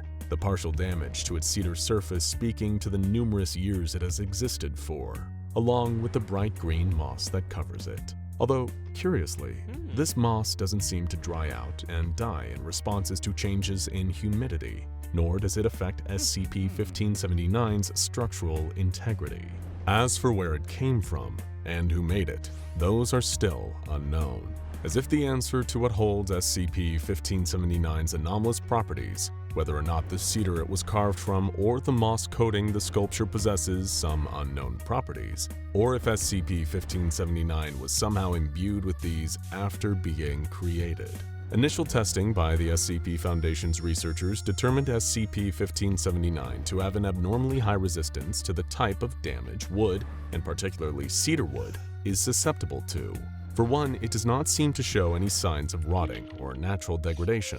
For another, it is also resistant to heat, at least to a certain extent. It doesn't burn the same way other objects constructed from cedar wood. However, this sculpture is not entirely indestructible. Pieces can be easily chipped off of the main body of SCP-1579, and these splintered fragments continue to carry the same anomalous effects as the rest of the sculpture, even when separate from it. But of course, you want to know about the creature. How does this supposedly harmless, if a little structurally abnormal cedar wood sculpture connects to whatever it was that killed Park Ranger Holter? Well, it's quite simple actually. SCP-1579 killed Holter. Not directly, you understand, but by proxy, through its further anomalous properties. Still confused? Well then, how about a demonstration? Let's take a look at one of the Foundation's preferred test subjects, an expendable member of D-Class personnel, probably spending multiple life sentences working here at the SCP Foundation, rather than behind the bars of a maximum security institution. Now, what would happen if you place this delightful individual in the same room as SCP-1579? Well, nothing initially. That is, until the subject touches the cedar wood surface of the sculpture, either out of curiosity or following the instructions of a Foundation researcher. That's when the real anomaly starts. The wooden sculpture will exhibit a slight but observable movement, shuddering slightly as if moved by an unseen force. This will precede the person who touched the object feeling a burning sensation, that kind of irritating, painful heat that spreads underneath the surface of the skin. The burning will always begin at the area of their body that made direct contact with SCP-1579, and touching it again at any point will trigger a reactivation of the sculpture's anomalous effects. Subjects experiencing the effects of SCP-1579 have described the feeling as being akin to a bad sunburn that rapidly spreads across the skin from the point of contact, only to stop once it has affected a person's entire body. Following the subsidence of the burning sensation, subjects experiencing the side effects of touching SCP-1579 will notice an immediate change to their skin. Within a window of 3 minutes, their skin becomes thin and paper-like in its texture, before starting to peel away. Once this stage occurs, the peeling skin will reveal a new layer underneath, hence the colloquially used codename for this anomaly, different skin. However, this so-called different skin isn't merely a new layer of otherwise ordinary human skin. Instead, it will belong to another species entirely.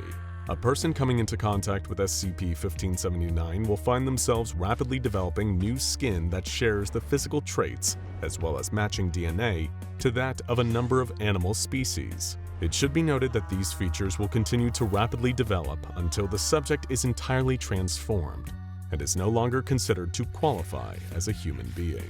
As for the specific transformation that occurs, there are a number of known outcomes that repeat in the following cycle. Let's say our D-Class, we'll call them Subject A, touched SCP-1579 at the start of the cycle. They would, after the burning sensation stops and peeling begins, start to sprout dark feathers across their torso, arms, and upper legs, likely with a great deal of pain as the sharp quill of these feathers start to burst out from beneath the skin. Beneath the knees, Subject A will see their legs start to become yellow and scaly, as well as a change that causes their toenails to simply start to painfully protrude outwards until they form pointed, blackened talons. Subject A's face will also start to grow feathers. However, these grow outwards away from the areas of the nose and mouth. Flight feathers will also protrude from the forearms, multiplying in number until their entire body is covered, at which point Subject A, on every level including genetically, more closely resembles a Corvus corax, more commonly known as the common raven, than a human being anymore. Take another test subject, Subject B, and get them to touch SCP-1579 right after. Their different skin is covered in brown fur that's approximately 4 inches long. Their lips and skin underneath the fur will darken, and their nose will become constantly moist. Claws will start to grow from their fingertips, although these will be notably smaller than those of a fully grown creature of the same species, an Ursus arctos horribilis, or a grizzly bear. Then we get to the point in the cycle where some unwitting hiker encountered SCP-1579 in the forests of Glacier National Park, Montana.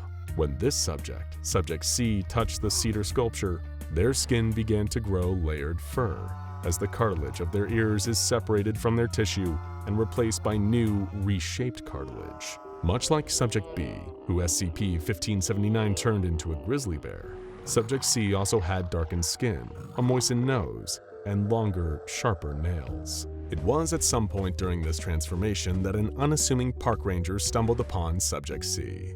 Frightened by what he saw, this ranger was unable to identify that what he interpreted as attacks by some kind of half-human, half-animal hybrid were actually desperate pleas for help, as Subject C was transformed into a coyote. Although it's hard to say which physiological change triggered by SCP-1579 is the most alarming or unpleasant to experience, the fourth kind is in no way any more pleasant than the preceding three in the cycle. Subject D of this particular series of tests will find the new layer of skin that emerges under the old to be hairless and of a green coloration, often with brown markings. Unlike the previous instances, their skin will rapidly begin to dry out, and seems to be far more reactive to the humidity of the surrounding environment. It is also far thinner than that of the skin possessed by other transformations that SCP-1579 causes. So thin, in fact, that the eyeballs of Subject D will be visible through its eyelids, which rapidly become translucent, similar to those of the Suracris regula, otherwise known as the Pacific tree frog. Repeated activation of SCP-1579's anomalous properties will trigger the next transformation in the cycle, whether the cedarwood sculpture is touched by a new subject or repeatedly by the same person. In the latter instance, where a subject is re-exposed to SCP-1579, the additional changes their body undergoes will be significantly more painful. Their already newly replaced outer layer of skin will fail to dry out and will begin bleeding instead. 3 or 4 consecutive exposures to SCP-1579 will lead to excessive bodily trauma for the subject, usually causing them to die from shock before the 4th transformation is complete. And as we're sure you can imagine, an amalgamation of a human, a raven, a grizzly bear, a coyote, and a tree frog is hardly a pleasant sight. This unfortunate fate was suffered during one of the first incidents with SCP-1579 that brought the Foundation's attention to it. During an elementary school field trip, a teacher who was explaining the history of totem poles in Native American culture accidentally touched SCP-1579. While experiencing the pain of her transformation, she fell against the sculpture in a panic, not realizing it had been what caused her to change. This repeated triggering of the object's anomalous effects led to her untimely death, an event that had to be wiped from the minds of her students by the Foundation using the careful application of Class B amnestics. For now, SCP-1579 is kept in a secure, sterile environment at a Foundation storage warehouse, where personnel are not permitted to make any contact with it. So there's no need to worry about accidentally running into SCP-1579 in the wild. Although, there are always plenty of other things to worry about while out on a hike through the forest. Things that could be right behind you. We're all familiar with viral diseases, especially over the past 2 years. The deadliness and severity of a virus cannot be understated. Whether it's COVID-19, influenza, or any other of the countless infectious diseases that plague humanity. We're all familiar with the bubonic plague, the Black Death which wiped out an estimated 25 million people in the Middle Ages, a third of Europe's population at the time. But that was during an era in which medieval advances were limited to the sickening practice of bloodletting, which drained a patient of their blood until all bacteria left their system, or washing the body with vinegar. Of course, none of these methods had any effect on staving off the Black Death, and the epidemic went down in history as one of the darkest periods of civilization. But for all our technological and medical advances in the field of health and medicine, infectious diseases are still as much of a threat now as they were back then, if not a greater one. Think about it. In today's world, everything is heavily connected. Globalization means that we travel more, import more products than ever before, and with such a high population density, it's difficult to keep anything under control due to the sheer amount of people there are in the world. Complete eradication of a viral disease has proven extremely difficult in even the strictest, most regimented campaigns to do so.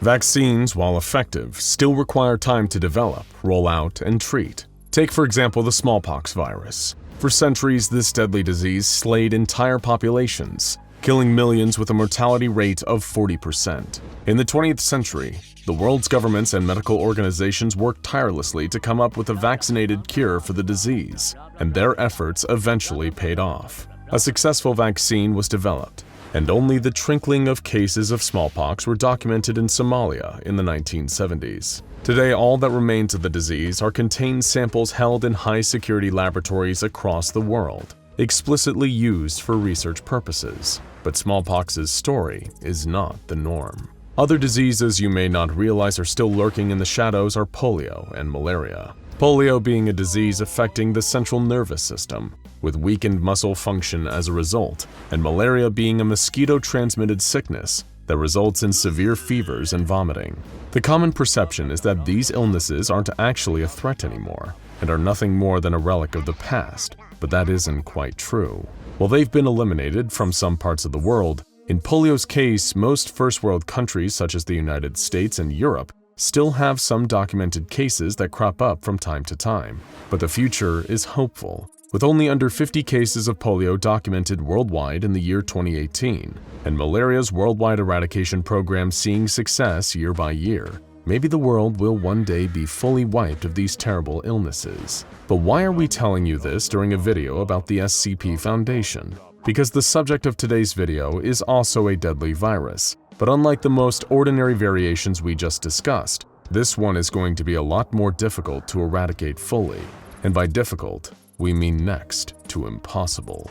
As to be expected with an organization like the SCP Foundation, the threats they deal with are both similar to the ones the rest of the world's governments and large organizations do, and entirely, completely different. If you're a seasoned viewer of SCP Explained, chances are you are already familiar with more than a few anomalous viruses. They're unspeakably deadly, incredibly strange, and can put an infected victim through more pain and suffering than anything else in the world. It's a testament to the Foundation's thoroughness and capabilities that some of these diseases are even able to be concentrated in a manageable dose and contained inside a chamber at a secure facility. But for others, they're still out there, ready to strike at a moment's notice, and there's absolutely nothing the Foundation can do about it, except be as swift as possible in their retaliation. And there's no doubt that they're prepared.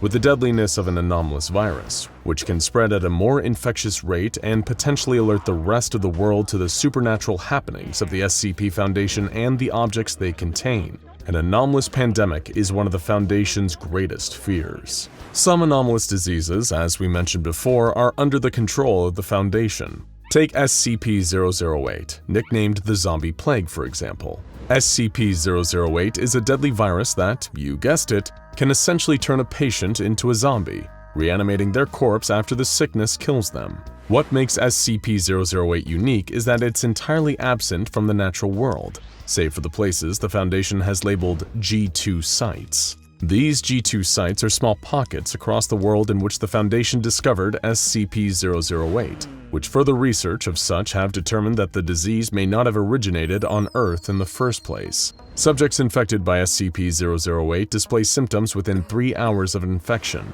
which include flu-like symptoms, preceded by a coma, which is followed by death. But after death, the victim's body will continue to display lifeless signs of mortality, including a high durability to damage and a desire to ingest living humans on physical contact, just like a zombie. Research into SCP-008 is highly classified and left out from the original document because the Foundation has the right to fear that SCP-008 may be replicated in an unsuspecting laboratory one day. As such, containment efforts to prevent such research from bearing fruit are in place, backed by the Foundation's stranglehold over the ordinary scientific world. Thankfully, SCP-008 has mostly been destroyed, with samples contained solely at the G2 sites, which are now protected Foundation facilities located across the world. But the Foundation was lucky that SCP-008 was so easily contained. If the disease spread in larger numbers or originated from a natural source on Earth, we might be living in a world more like a zombie apocalypse movie than the one we know today. On the other side of the spectrum, you have SCP-3519, the Quiet Days virus. In one reality, SCP-3519 managed to kill off the entire world due to its severity and ease of infection. Unlike most anomalous diseases, SCP-3519 was a mimetic virus, meaning that its transmission wasn't just limited to the traditional means of physical contact, but the very idea of it permeating your mind would allow it to take root inside your body. SCP-3519 permeated the idea that the world would end on March 5, 2019, and that self-termination was a preferable option than living through the apocalypse and the terrible aftermath that would follow. SCP-3519 took society by storm, and the idea was transmitted through television broadcasts and news stories encouraging people to free themselves from the world, and even Foundation sites themselves. The Foundation was powerless, and the rapid rate of transmission proved too difficult for the organization to keep fully under control. The project to create a cure was greenlit, but one by one, as Foundation sites across the globe suffered massive die-offs and a loss of personnel, the research team dwindled down until there was only one person left, a junior researcher by the name of Rory Jones, who assumed the position of 05-6 in an emergency succession protocol that would promote the next highest member of the Foundation to the position in the event of an overseer dying.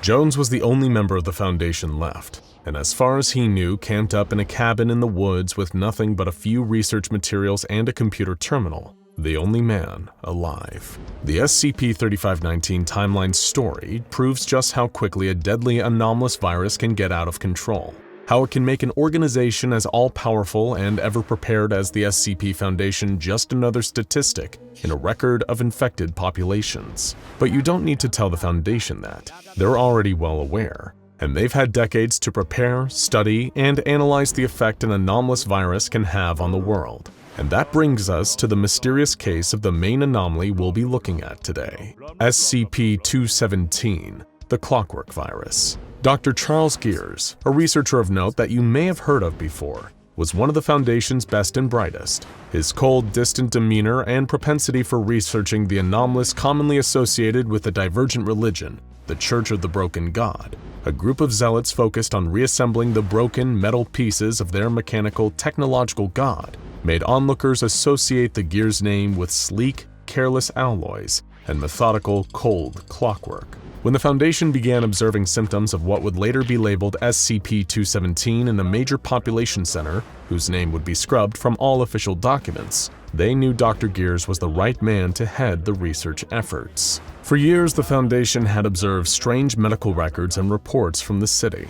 Reports of dementia in subjects younger than the common age brackets and at uncommonly high rates. High reports of lethargy, depression, emotional dulling, and a feeling of something moving underneath the skin or a ticking noise in the ear were all signs that the Foundation was dealing with SCP-217.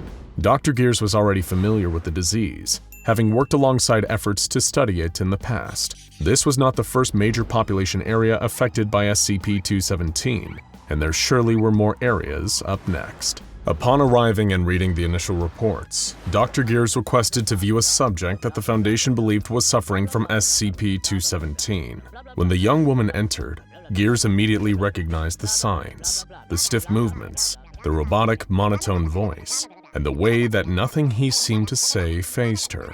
They were all clear-cut signs of SCP-217's infection. The girl was barely high school age, but she looked like she had all of her youth and life zapped out of her completely. It was a horrible sight to see. An X-ray was performed, and Gears saw for himself a definitive sign that SCP-217 had taken over her body. The X-ray imagery showed the inside of the girl's body, which had been converted from an ordinary mass of organs and tissues into a clockwork machine, composed of cogs, gears, screws, and wires. And as Gears knew, this would only get worse as time went on, with signs of her infection appearing outside the body as well as inside. Right now, there wasn't a shred of human tissue left inside her, and there was nothing the doctor could do about it. Gears thought about the girl's family, who had been anesthetized prior to the Foundation seizing their daughter for research purposes. And though the emotionless man would never let his facade down, his heart ached for her. But it wasn't only her. It was dozens of people inside the city the Foundation had documented as displaying symptoms of SCP-217. On a scale this high, there was little the Foundation could do except sit back, watch, and only act when the symptoms became too visible to hide. That was the tragedy of SCP-217, the Clockwork virus. It wasn't deadly, but it was a slow, more metaphorical death, from a person made of flesh and blood to a clockwork automaton that felt more like a shell than a living thing. The Foundation was more than familiar with SCP-217 though, and multiple samples are held inside a reverse-pressure airlocked containment chamber at a high-security site for research purposes, in hopes that one day, a cure could be developed. Personnel wanting to access SCP-217 samples have to don fully insulated hazmat suits, with chemical sterilization and endure a post-interaction quarantine period, with physical testing. All this being mandatory after they have finished their experiments with the virus. The severity of an SCP-217 infection cannot be understated, and any items touched by infected personnel have to undergo a strict sterilization process. The Foundation is perfectly justified in this overly cautious behavior too, because SCP-217 has an infection rate of 100%, meaning that it will transmit through physical contact all of the time without failure. But it doesn't just infect humans. The Clockwork virus has been observed to infect all multicellular organisms. From the smallest insect to an elephant, SCP-217 consumes and hollows out all it can. Clockwork beings rot from a clockwork virus, marching to the ticking of their innards in a hollow, empty world. If that sounds terrifying and like a nightmare, then congratulations. Chances are you're unaffected by SCP-217. If it sounds appealing, well, you might just be a mechanite ready to serve the Church of the Broken God, but we'll get to that connection later. SCP-217 is especially difficult to deal with due to its hardiness. It can survive for years outside a host body, and when it does find a suitable host, and trust us, there's no shortage in supply of them in the world, it can sometimes take years for symptoms of SCP-217 to manifest. It's a slow virus, and that's exactly what makes it so dangerous. The Foundation might not realize a large population area has been infected before it's too late, and that's exactly what happened before, with entire towns being infected by SCP-217. But what are those symptoms? Well, you might have already been able to guess so far that SCP-217 has to do with turning someone into a mechanical monstrosity. But there's a bit more to it than that. SCP-217 alters biochemistry in such a way that it causes organic matter to rearrange itself into an organic metal. Chemical scans of this metal reveal that there's still living cellular tissue and DNA present inside it, but it takes the appearance and feels indistinguishable from actual materials. This process occurs slowly over time, and advanced stages have shown that a subject's interior will resemble a machine, with a complicated mixture of gears and clockwork. This is subtle, barely noticed by the patient at first, with only vague feelings of confusion, insomnia, and joint stiffness. But as larger and larger parts of the body are converted, the subject experiences extreme pain. As Dr. Gears wrote in his research notes on SCP-217, hearts are replaced by gears and small tubes, joints by gear networks, eyes by structures not unlike primitive hand-crank film cameras, etc. SCP-217 in non-mammals shows first on the outside of the body. In mammals such as humans, SCP-217 converts the internals before being visible on the outside of the body. The reason for this is unknown, but it might have something to do with that broken God connection we mentioned earlier. One of the Church's core beliefs focuses on ascending humanity to reflect Mechane, the broken God. While the origins of SCP-217 are unknown, if the virus is related to the Mechanites, this subtle, slow infection may be a part of their grand design. A plan to covertly infiltrate society and convert the masses into effigies of their god. But of course, this is all speculation. As we mentioned, those infected by SCP-217 can be entirely unaware of their conversion until it's too late. But aside from physicality, the mental state is also affected. From the middle to advanced stages of SCP-217 infection, victims' behaviors reflect their cold, mechanical insides. They respond in a repetitive, disassociated fashion. Their actions are dull, mechanical, and telegraphed. They're easily distracted and confused, and appear irritable when faced with new problems. In the early stages, SCP-217 manifests as increased lethargy, a lack of emotional response, and a feeling of fluttering or moving underneath the skin. Always present are ticking noises, like those of a clock, that mainly manifest when SCP-217 infects the shoulders, neck, and head. But attempts to hear this noise using recording equipment have invariably failed, as the device will not pick up any sound if pressed against an affected area. As SCP-217's infection advances, the subject will experience excruciating pain, sharp, tearing sensations in the areas that are being converted into organic metal, comparable in feeling to a knife wound or a deep muscle tear. This feeling can persist for hours or days, depending on which area of the body is being affected and the subject themselves. After tearing the existing organs, the new parts will integrate into the tissue and settle into the body, producing pain. An analysis of this newly formed organic metal appears to be alloys of brass, steel, and iron varieties, but substances such as leather, rubber, glass, and wood have been observed. And observed is the key word, because as soon as these materials are examined deeper, it's revealed that they're still organic in composition, and even carry the subject's DNA. Organs and tissues affected will, however, become stronger. Instead of being squishy meat bags filled with tissue, blood, and other parts, they take on the physical properties, namely durability, of the material they resemble. If one of these areas are damaged, they'll repair over time just like regular organs, but at a much slower rate. But one interesting note is that a damaged piece of organic metal can be repaired, so to speak, by replacing damaged areas with new parts of the same type. This has had no consequences, and the body will continue to act as normal. That's one benefit of being infected by SCP-217. You can essentially repair yourself with whatever you have access to. But the conversion of a victim doesn't stop. It continues to occur until their entire body is organic metal, inside and out. Dr. Gears's research on a fully converted brain was apparently so groundbreaking that it had to be erased from the standard security class documentation.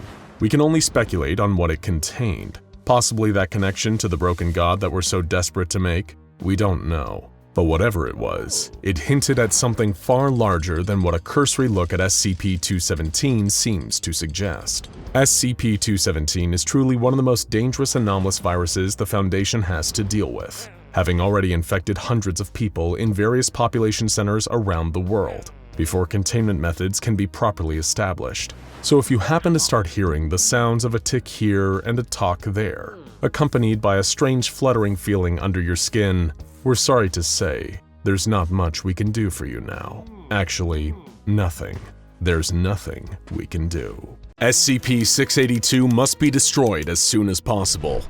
So begins the SCP Foundation file on the dreaded SCP-682, a highly intelligent reptilian monster that has, despite the Foundation's best efforts, proved impossible to kill. It may not be the most dangerous SCP out there, considering that some are capable of eliminating entire realities, but it's one of the most iconic. And you've probably heard tales of the monster that death forgot, and you know exactly why everyone is so afraid of the so-called hard-to-kill reptile. It's been subjected to some of the most deadly weapons and traps the Foundation could devise, and survived attacks from some of its deadliest fellow SCPs. But before we tell you about the Foundation's many failed assassination attempts against the so-called hard-to-kill reptile, we need a little more groundwork on what this creature even is. The first thing to know about SCP-682 is that this thing wants you and everything you know dead. Unlike some other creatures like SCP-096 and SCP-173, which are murderous but exhibit no real higher processing skills, SCP-682 possesses cunning, advanced reasoning, and even human-level logical intelligence. SCP-682 can engage you in conversation, but just talking to the creature calmly and cordially will sometimes cause it to enter its rage state, where it becomes even more dangerous and volatile. The beast is perpetually kept in a tank of powerful hydrochloric acid, melting its tissue to prevent it from reaching its full potential and going on a rampage. The creature's most terrifying asset, and the reason it's proven impossible to terminate thus far, is its incredible adaptability to any and all external stimuli. 682 is a reactive being, capable of not only surviving and regenerating from all attacks, but often incorporating those attacks into its own wide arsenal. In other words, if you're hoping to kill this thing, you better kill it on the first hit. Because if you don't, you better believe it's gonna hit you back 100 times harder. This brings us to the main event. Some of the SCP Foundation's most ambitious and frightening attempts to terminate SCP-682, or even understand how it could theoretically be terminated. There are quite literally too many unsuccessful attempts for us to list them all here, so think of this as a highlight reel of the Foundation's most prominent failures. 682 was first cross-tested with SCP-017, a humanoid shadow entity shown to be able to consume matter with its shadows and leave no traces behind. Tests on tissue samples from 682 showed that SCP-017 was able to consume said tissues with no adverse effects. However, when SCP-017 was placed into the containment chamber with the actual creature, 682 let out a horrific roar that was so loud it damaged nearby audio equipment. SCP-017 fled to the corner of the room, and 682, in its rage state, attempted to breach containment. Agents managed to suppress and remove the creature, but no meaningful damage was logged. Attempt failed. SCP-173, the killer statue, was later brought in, hoping that its thus far impeccable track record for killing would hold strong. The second that 173 was introduced into the testing area, 682 retreated to the far wall and began screeching intensely. It was intelligent enough to know what it was dealing with here. While the researchers and guards expected an instantaneous reaction, there was actually a stalemate for over 6 hours, as 682 stared at 173 continuously. Eventually, the tie was broken when agents shot out 682's eyes with high-caliber sniper rifles, breaking the line of sight and causing 173 to attack. Though 682 sustained damage to several parts of its body, while its eyes regenerated, the creature was not killed. It then regenerated a number of eyes all over its body, covered in a clear armored carapace that made them resistant to bullets. The stalemate continued for an additional 12 hours as 682 maintained perpetual eye contact. 173 was eventually removed from the containment unit, and the mission was aborted. Attempt failed. In their desperation, the SCP Foundation restored to bringing in another dangerous and seemingly unkillable monster to take on 682. SCP-096, also known as the Shy Guy. As astute SCP fans will already know, this being kills anything that sees its face, with no known exceptions, and when it enters its attack mode, it's thought to be quite literally unstoppable. Or at least, it was. While SCP-096 was able to destroy 85% of 682's original body mass during their 27-hour battle, it was left mentally broken, wounded, and huddled in the corner.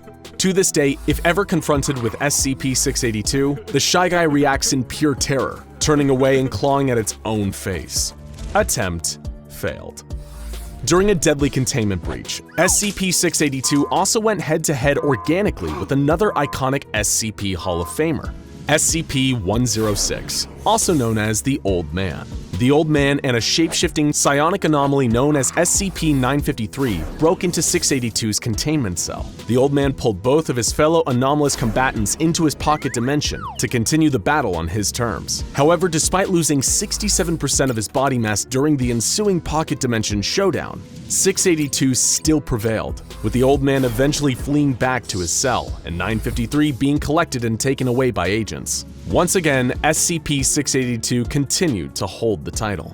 But it wasn't just cross-testing experiments, intentional or otherwise.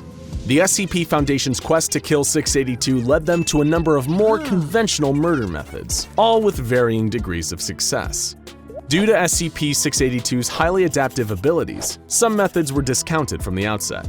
For example, launching a powerful thermonuclear missile at the creature was soundly rejected by O5 Command, on the premise that if the creature wasn't destroyed and evolved to the point where it could shrug off nukes, humanity would be pretty much done for. Other ideas were abandoned just for being too ridiculous, such as one researcher's suggestion to fly the creature through the air and drop it from a considerable height, hoping to kill it with a high-altitude impact. I'm not sure we even need to tell you why that's a terrible idea, but during the experiments on SCP-682, the studies range from honest to incompetent to straight-up evil. One guest researcher fed 2 small innocent children to the creature just to see what would happen. He was then himself fed to the creature for his sadistic behavior, which was viewed as getting in the way of his professional conduct. After all, the Foundation is meant to be cold, not cruel. It was SCP-682 that had the monopoly on cruelty. Memetic kill agents were a resounding failure. They attempted to dismember 682 with a powerful laser, only to have the creature develop reflective surfaces that displaced the beam and caused catastrophic damage to the area around it. They attempted to kill the creature by sucking all the air out of its containment facility and create a vacuum, but it expelled a dangerous gaseous compound that reacted violently and exploded when air was once again introduced into the room. The Foundation used high-precision blades to slice SCP-682 into approximately 12,000 pieces, then separated these pieces. Unsurprisingly by this point, this attempt also failed. The The 12,000 pieces reformed a short while later into the fully operational killing machine we all know and fear. In one particularly frightening display of intelligence and adaptability, the Foundation attempted to kill 682 with extreme heat, but it shielded itself by developing a second carapace composed of solid helium. When personnel entered the room following the failed attempt on the creature's life, it shattered its helium carapace into deadly shards that fired around the room and shredded all Foundation personnel in attendance. It had set a trap, and that trap had been wildly successful. The creature's ability to adapt to seemingly any offense is unparalleled, to the point where Foundation staff have no idea how to classify this creature, whether it's organic, inorganic, or even alive at all based on any definitions we could understand. At every turn, the creature just raised more questions. What is it? Is it possible to destroy it at all by any means? Who was even trying to kill who here? Because it certainly seemed like SCP-682 had a masterful KD ratio by now. More extreme feats of cross-testing continued in the Foundation's growing desperation to eliminate this monster. SCP-162, which is a hypnotic ball of sharp objects, hooks, and high-tension fishing line, was introduced to 682's containment cell. The hooks latched onto the creature and tore huge portions off, including its entire lower jaw and one of its limbs. However, 682 was still able to breach containment, kill 11 people, and badly wound 86 others. It regenerated its severe injuries in no time. The beast was even taken to the domain of the Gate Guardian, one of the proposals for SCP-001. The Guardian had a flaming sword hotter than the sun, capable of destroying its targets on an atomic level. Naturally, SCP-682 survived and regenerated. Perhaps the most fascinating cross-test of all was between 682 and SCP-053, who manifests as a kind, innocent little girl with the unfortunate condition of causing homicidal tendencies in all who come into contact with her for more than 10 minutes. The people with these tendencies would then attempt to harm the girl, but would immediately drop dead shortly after, leaving the girl intact. The researchers present anticipated two possible outcomes here: the optimistic outcome, in which 682 enters a rage state, attacks 053, and died for good, and the realistic outcome, in which 682 attacks 053, possibly experiencing some minor injury or nothing at all, and 053 had to be removed from the containment cell. But that didn't happen. What did occur was considerably more shocking than any kind of violence. When 053 entered 682's containment chamber, the monster became uncharacteristically docile. Researchers and staff were baffled and watched with amazement as 053 approached the terrifying, immortal, mass-murdering monster and began to play with it. 682 even allowed 053 to draw on its face with crayons. Researchers thought they must have been dreaming, seeing this surreal display play out. 053 even appeared to have affection for this unkillable misanthrope. It was a single act in defiance of everything they thought they knew. When Foundation personnel entered the containment cell to separate the two, 682 went ballistic and killed multiple guards. 053 also wept, sad at being separated from her new friend. To this day, despite further testing, the Foundation has no idea how or why this happened. Like many details surrounding SCP-682, it's shrouded in deeply frustrating mystery.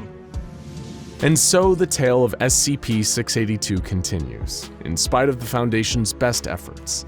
The monster continues to breach containment and slaughter with some regularity, taking out its seemingly limitless hatred for not only human beings, but anything that dares draw breath.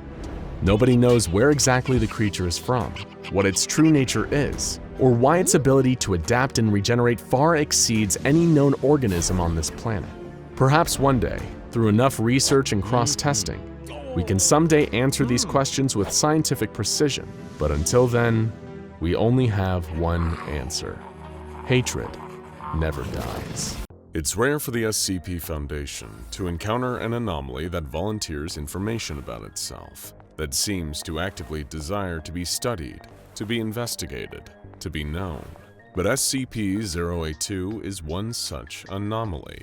SCP-082 calls himself Ferdinand, a giant man with an even bigger appetite, and though he is cheerful and chatty, even friendly by SCP Foundation standards, it can be difficult to sort the fact from the fiction where his life story is concerned. At various points in his containment, he has claimed to be a vampire, a homunculus, Sherlock Holmes, Alexander the Great, Dr. Frankenstein and his monster, Napoleon, and Big Bird, to name a few. But on October 27, 2016, Ferdinand made a particular unusual request. He asked for a set of poetry books, a stack of blank paper, and a quill. He isolated himself for days, refusing to eat, drink, or sleep as he wrote page after page. When he was finished, he had written a poem that seemed to be the first honest exploration of his life story since he was first contained by the Foundation. It can be difficult to determine when SCP-082 is lying, since he is always grinning widely and claims to only lie when it is through his teeth. But after reading the aforementioned poem aloud, he wept openly in what seemed to be a genuine display of emotion. According to the events described in the poem, which should be taken with a small grain of salt, this is what Ferdinand's life was like before he became SCP-082. Ferdinand could not remember his earliest years, what his parents or his childhood home might have looked like. His earliest memory was of a makeshift home in an alleyway, a box to sleep in, and a bundle of rags serving as a makeshift bed.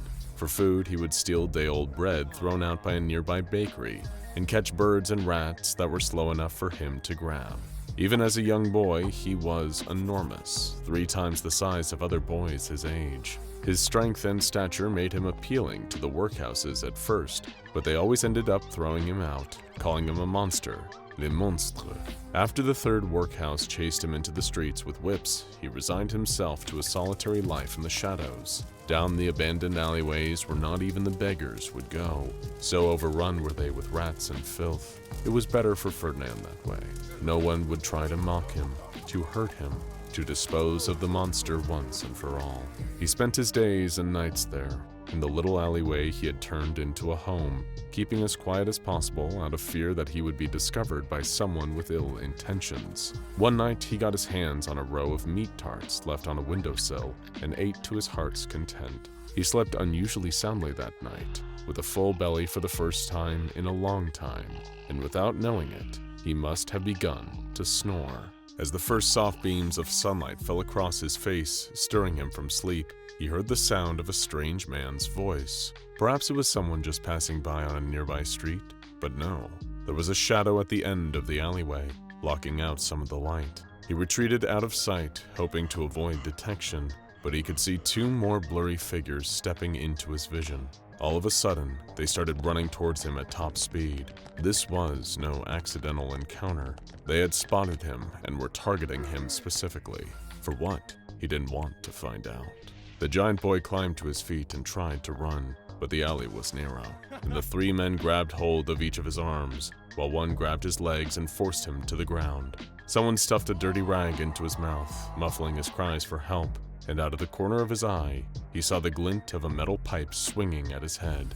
Then, everything went dark.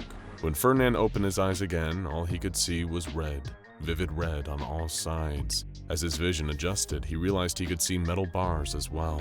The red was fabric, bright cloth draped over the iron cage that now held him prisoner. He stumbled to his feet, forced to stoop to avoid bumping his head on the top of the cage, and rattled the bars desperately. "Let me out, please!" he begged, though he felt as though it was useless. His plea was not met with silence, however, but with loud, cheerful music. He covered his ears at the sudden noise, jumping back, but it came from all sides, and there was no escape. Suddenly, his eyes were blinded by a sudden bright light as the red cloth was yanked from the cage in one swoop. It took a moment for his eyes to adjust, but as he blinked the tears from his eyes, Ferdinand could make out a man with a large mustache, a long red and gold coat, a matching top hat, and a gold-tipped cane. The man grinned at him, but it was not a friendly face. The smile did not reach his eyes, which glinted with a cold, cruel delight. Behind the ringmaster, Ferdinand could now see a crowd sitting, men, women, and children all watching him with rapturous fascination, a mix of intrigue, disgust, and horror on their faces. He looked from face to face, seeking any kindness, any sympathy, but found not one who looked as if they might help him escape. The music climbed to a crescendo, and when it stopped, the ringmaster spoke. "Ladies and gentlemen, boys and girls, today I have brought you something the likes of which no one has ever seen before. I have traveled the world in search of oddities and curiosities to delight and shock you with. And after crossing every ocean, exploring the furthest reaches of the globe, I have brought you a very special gift. Do not be afraid, the beast will not harm you. I will ensure that you are all perfectly safe. Should he try anything at all, one of my helpers here. He gestured to one of two large men standing on either side of the cage, each brandishing an axe. Will simply strike him with their axes. Ferdinand recoiled at the threat, but there was nowhere for him to go in the cramped cage, already a bit too small for his massive body. The ringmaster continued his speech, pacing back and forth in front of the cage and running his cane across the bars with a horrible clattering sound. As you can see, this creature looks like a boy, but his statue reveals the truth. It is something else entirely. Something bigger, stronger, more vicious than any child could ever be. You see the legs like great tree trunks, the arms strong enough to wrestle a bear. But do not, dear audience, neglect to notice its mighty jaws. Like steel, strong enough to crush anything it bites down on, strong enough to crack through bone. And the teeth, enormous and pearly white, with a smile bright enough to light up the darkness. What do you say, beast? Will you give the people a smile? Ferdinand cowered in the cage, watching everything with wide, frightened eyes. He certainly did not feel like smiling. When he did not budge, the ringmaster thwacked his cane against the bars, making another horrible metallic clang. Well, these people paid good money to be here. Do not keep them waiting. After another moment of silence and Ferdinand remained stock still, the audience began to boo, tossing empty popcorn bags and insults at the cage. The ringmaster leaned in close and whispered, "Smile for the people, or I'll see to it you suffer agony you could only dream of." This threat snapped Ferdinand out of his frozen terror, and standing as tall as he could in the little cage, he smiled wide, showing all of his many, many teeth at once. The audience erupted into cheers at the sight, and the band played triumphant horns as the ringmaster basked in the applause. How about that? The ringmaster took off his hat and bowed low to the ground, holding out his hat for the audience to toss in coins in a token of their appreciation for an excellent show. By the time the applause was finished, his hat was filled with shiny silver and gold. He tossed the hat, now heavy with new wealth, to one of the guards and pulled a gold-handled whip from his pocket. Aha, but we haven't finished yet! He cracked the whip ominously, then turned toward the cage. He cracked the whip again, this time across Ferdinand's back. The boy roared in pain, a great bellowing sound that carried for miles around, and he fell to his knees. The sound was so loud, so powerful, that the audience was terrified. Small children began to cry, and people poured from the circus tent in a panic, afraid the beast would break free and tear them apart. But there was no beast, only a frightened boy who did not understand his own strength, crying at the cruelty the world had shown him all his life. Once they were alone, the ringmaster turned to Ferdinand again, catching his eye. Stop your crying, boy. From here on out, you'll be coming with me. Together, we're going to be very, very rich.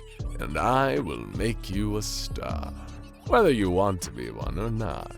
And for a time, that became Ferdinand's life. Night after night, crammed into a cage, fed on chicken bones and leftover scraps, paraded in front of uncaring audiences as the ringmaster tormented him, showing him off as a sideshow attraction, and forcing him to smile with the threat of the axe or the whip. His fellow circus folk were not much kinder than the ringmaster either. The clowns sprayed him with water and taunted him through the bars. The animal trainers threatened to pit him against their lions and see who came out alive. Only one person ever showed Ferdinand an ounce of kindness at the circus, a bearded lady who would sing opera songs in a beautiful, clear soprano. Her voice was the loveliest thing Ferdinand had ever heard, a tiny slice of heaven in the hell his life had become.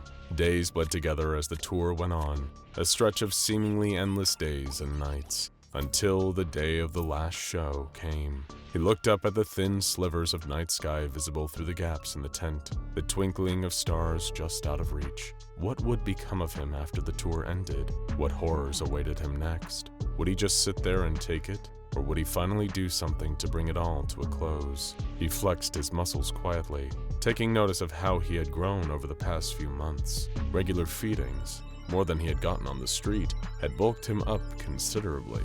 He now stood at over 7 feet tall and could feel that his strength had doubled or even tripled. The show began as it usually did, with the crack of the ringmaster's whip. But suddenly, the man stepped forward and began a speech he had never made before. As you can see, this great beast cowers at the sound of my whip. Over the months, I have trained it, domesticated it until it was aggressive no longer. Behold, as I set it free! And to Ferdinand's shock, the ringmaster unlocked the door to the cage and swung it open. He took a tentative step out, standing at his full height for the first time in months as he stretched his spine straight. See how it is tamed! Go on now, boy. Smile for your public. They've been so good to us. He jabbed Ferdinand's ribs with his cane, hard enough to leave a dark purple bruise. You heard me. Smile! The whip cracked again, and the audience began to boo and jeer, throwing their garbage at Ferdinand. A bag hit his cheek with a slap, and a deep, dark rage finally awoke beneath the months of terror. You remember our agreement. Do as I say, or I shall cut off something you'll miss. Before the ringmaster could say another word, Ferdinand grabbed him and pulled him into a bone-crushing embrace. The man's voice came out in a squeak. Beast, what are you doing? That is not my name! Ferdinand bellowed, and he opened his mouth wide, wider than he ever had before, and gobbled up the ringmaster in 3 quick bites. The audience screamed, fleeing from their seats, but Ferdinand moved faster than they did. He grabbed person after person, starting with those that had been the cruelest, and shouted the most insulting things, and devoured them one by one. When he was full, he ran into the night, into the forest, and did not stop until he was free. He bathed in the river, washing away all that he had done, and remained there for quite some time, feeding on passerbys when his hunger got the better of him. His sense of time grew fuzzy then, and he could not be sure how long he spent there. But word of missing townspeople eventually reached a special organization, one dedicated to studying those like him. And for the second time in his life, Ferdinand was taken into custody by strangers. However, these scientists were much kinder to him and never called him a beast. They simply gave him a number, SCP-082. It was July of 2004, and Bill Murray was enjoying the peak of an extremely successful career. Not only had the iconic actor starred in some of the most beloved comedies of the 20th century, including Ghostbusters and Groundhog Day, he'd voiced the main character of the recently released live-action Garfield movie. It'd been a financial success, but it was a critical flop. Not that this bothered Bill. He was happy with the performance and the paycheck. What he wouldn't be quite as happy about was the horrifying encounter he was about to have with SCP-3186. On July 8th, Bill was enjoying a cold drink on the porch of his luxurious Beverly Hills home. The sky was beginning to darken as the sun set in the west. It was a blissful evening. His wife Jennifer was inside, watching TV. Nothing seemed particularly out of the ordinary until he noticed a quick flash of orange in the distance. It was almost too fast to register, this large orange shape darting past the corner of his eye. For a second, he entertained the thought that it might have been an escaped tiger, but it was gone too fast to really tell. Bill finished his drink and headed inside. He had enough for one night. The next morning, he got up to read the paper and found the Garfield movie getting slaughtered by the critics. One review stated, "No one can accuse Garfield the movie of infidelity to its source. It faithfully conveys the banality of Jim Davis's cartoon." Another called it, "a film without energy and without spirit." He put the paper down and ate his breakfast. A few blows to the ego were worth it for the paydays that came with big-budget family films. Just then, his wife came to him with a strange question. "Were you walking around downstairs in the middle of the night?" No, he hadn't. He'd been sleeping like a baby. Why did she ask? "Well," Jennifer said, "I heard some rustling downstairs last night. It sounded like something big." He hadn't heard anything though, and told her it was probably just her imagination. He put it out of his mind and continued about his day. He decided he would keep his eyes peeled for that orange blur again though. Bill didn't see anything peculiar the rest of the morning and went to a local cafe for lunch. He ordered a coffee and a cream cheese bagel, then made a quick trip to the bathroom while his food was prepared. When Bill returned to his table though, there was something strange. Instead of a bagel, there was a large heaping of lasagna on the table. What was going on? This cafe didn't even serve lasagna. Bill knew something was terribly wrong. Things only got stranger when Bill came home to find a small tuft of orange fur snagged on the frame of his front door. And it wasn't synthetic fur like you'd see on plush toys or stuffed animals. No, this was real animal fur. Maybe someone was just goofing off or trying to play some weird prank on him. But it didn't feel like it. Deep down, Bill Murray knew that he was in grave danger. Whoever or whatever was behind this, it wanted to hurt him. That night, his worst fears were realized. Bill's wife had left town for the week, and he was headed to the kitchen in the middle of the night for a glass of water when he saw something, a huge figure moving up against the glass door leading to his backyard. The thing was huge, nearly 7 feet tall, with a bloated, fur-covered, misshapen body that was pressed up against the door. Its fur was bright, garish orange, a cartoon orange. Strangest of all, though, was the sound it was making. It sounded like it was purring. Bill backed away from the door and then ran back to his room to hide. The whole night he sat cowering as he heard scratching against the walls, like something was trying to get in. He was terrified and too scared to do anything, even move. Finally, as morning broke, the noises seemed to stop. Bill had to do something. He couldn't let this nightmare go on another night. What if things got worse? What if that thing managed to get inside? He called the local police, and when they arrived, he explained the incredibly strange situation as best he could. He told them he was being stalked by some kind of huge cat, or at least someone dressed like a huge cat. Also, there was lasagna involved. The officers interviewing him could barely contain their laughter as he told them his story. A giant orange cat? Perhaps, one of them theorized, he angered some kind of obsessive Garfield fan through his involvement in the live-action movie. After all, the original comic had been running for years and had been extremely popular. Who knows what kind of nutjobs were obsessed with seeing only a faithful adaptation of the source material. As the officers departed, Bill was confident that they weren't taking him seriously. He couldn't rely on any of them for protection. Thankfully, from a multi-decade movie career, he had plenty of disposable income and decided to hire a private security team to protect him while he looked into this mystery. He had 2 trained bodyguards positioned around his home at all times for the next month. They were armed and given the cryptic orders to fire on anything orange. Meanwhile, Bill began to fall down a Garfield rabbit hole. He felt strangely compelled to research all the Garfield media he could find, as though the answer to his terrifying situation was somehow hidden between the lines. Bill explored the entire backlog of thousands of comic strips. He read the books and interviews with Jim Davis. He watched the cartoons and straight-to-DVD animated movies. Ironically, for a guy who'd recently portrayed the lasagna-loving orange cat, Bill had never felt quite so immersed in the character before. He found the strange pathos in the routine of Garfield and his friends. One particular comic really piqued his interest, though. Originally published in October of 1989, the comic began with Garfield being woken up by a strange chill, an almost eerie sensation. The character observed aloud that he didn't feel like he was in his own home. He explored his little home further, trying to find his owner John or his housemaid and sometimes nemesis Odie, but found nothing. As Garfield remarked on feeling alone, a purple speech box delivered this sinister message. You have no idea how alone you are, Garfield. He then finds that his home looks like it's been abandoned for years.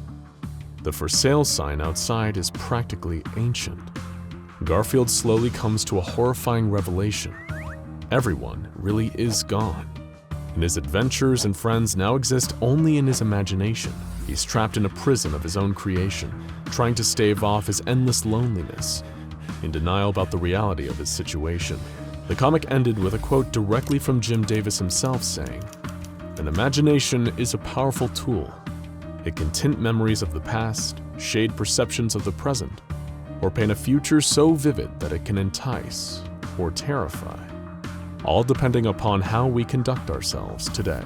As he read those words, Bill Murray felt a chill down his spine. Why had he wanted to get involved in the Garfield movie in the first place? What had he gotten himself into? Before he could slip any deeper into his own mind, Bill heard a faint, choked scream downstairs. He felt his breath catch in his throat. He was terrified, but needed to see what was happening. He carefully and quietly began to creep down the stairs. At the bottom, he poked his head around a corner, and that's when he saw a member of his security detail lying dead on the floor. His face was blue from asphyxiation. His mouth was stuffed with lasagna. It looked like he had been force-fed to death. Bill wanted to scream, but he couldn't, or maybe knew he shouldn't. Just then he heard a soft, meaty thumping noise coming from the nearby living room. He didn't know why, but he felt compelled to approach, as if by forces beyond his control. He made his way to the living room, and when he'd got there, he saw where the noise was coming from. Bill's jaw dropped in pure horror. There was the other member of his security detail, lying limp and lifeless under a giant orange figure. It was a grotesquely huge creature, wearing what looked to be a kind of crude Garfield outfit made of sewn-together cat pelts. It stank of pasta and rotten meat. In its giant paw, it held a golden trophy, which it was using to pound the security guard's head into mush, while making quiet, cat-like purring noises. The creature suddenly stopped and looked up, locking eyes with Bill. The fear of death came over him. He froze as the giant, freakish Garfield stepped over Donnie's corpse and began to come towards him. Bill turned and ran, but Garfield was gaining on him. Before he could make it to the front door, the creature knocked him over. He was laid out on the ground, looking up at it as it reached into its own body cavity and began to pull out handfuls of lasagna. He was about to shove a wad of the horrible, decaying pasta into Bill's mouth when suddenly a ding was heard, and the creature stopped. It looked up, as if sniffing the air, and then suddenly turned and lumbered towards the kitchen. Bill watched as the Garfield monster entered the kitchen, where somehow there was a steaming hot fresh lasagna sitting in the open oven. The creature had sensed the presence of external lasagna and felt the compulsion to integrate it into its body, grabbing fistfuls and shoving it into itself. Just then, a group of highly trained SCP Foundation personnel burst into the room and subdued the creature. It had been an ambush. The Foundation had been tipped off to the presence of the creature by monitoring the local police department dispatches, and the report of a 7-foot-tall comic book cat terrorizing a Hollywood actor was definitely worth looking into. The monster that had almost taken Bill Murray's life was SCP-3186, a deadly pataphysical being that tends to manifest around people somehow involved in the Garfield intellectual property. It appears whenever the public perception of Garfield falls out of favor, and because Bill had starred in the critically panned Garfield movie, he was currently at the very top of SCP-3166's hit list. Thankfully, he managed to survive his terrifying ordeal, and was administered amnestics by Foundation personnel so that he could return to his normal life. This frightening and mysterious creature has been around since 1989, appearing after the publication of the haunting Garfield comic that Bill had read that very night. It appeared in the office of United Media, who were the publishers of the Garfield comic strip at the time, and began wreaking havoc.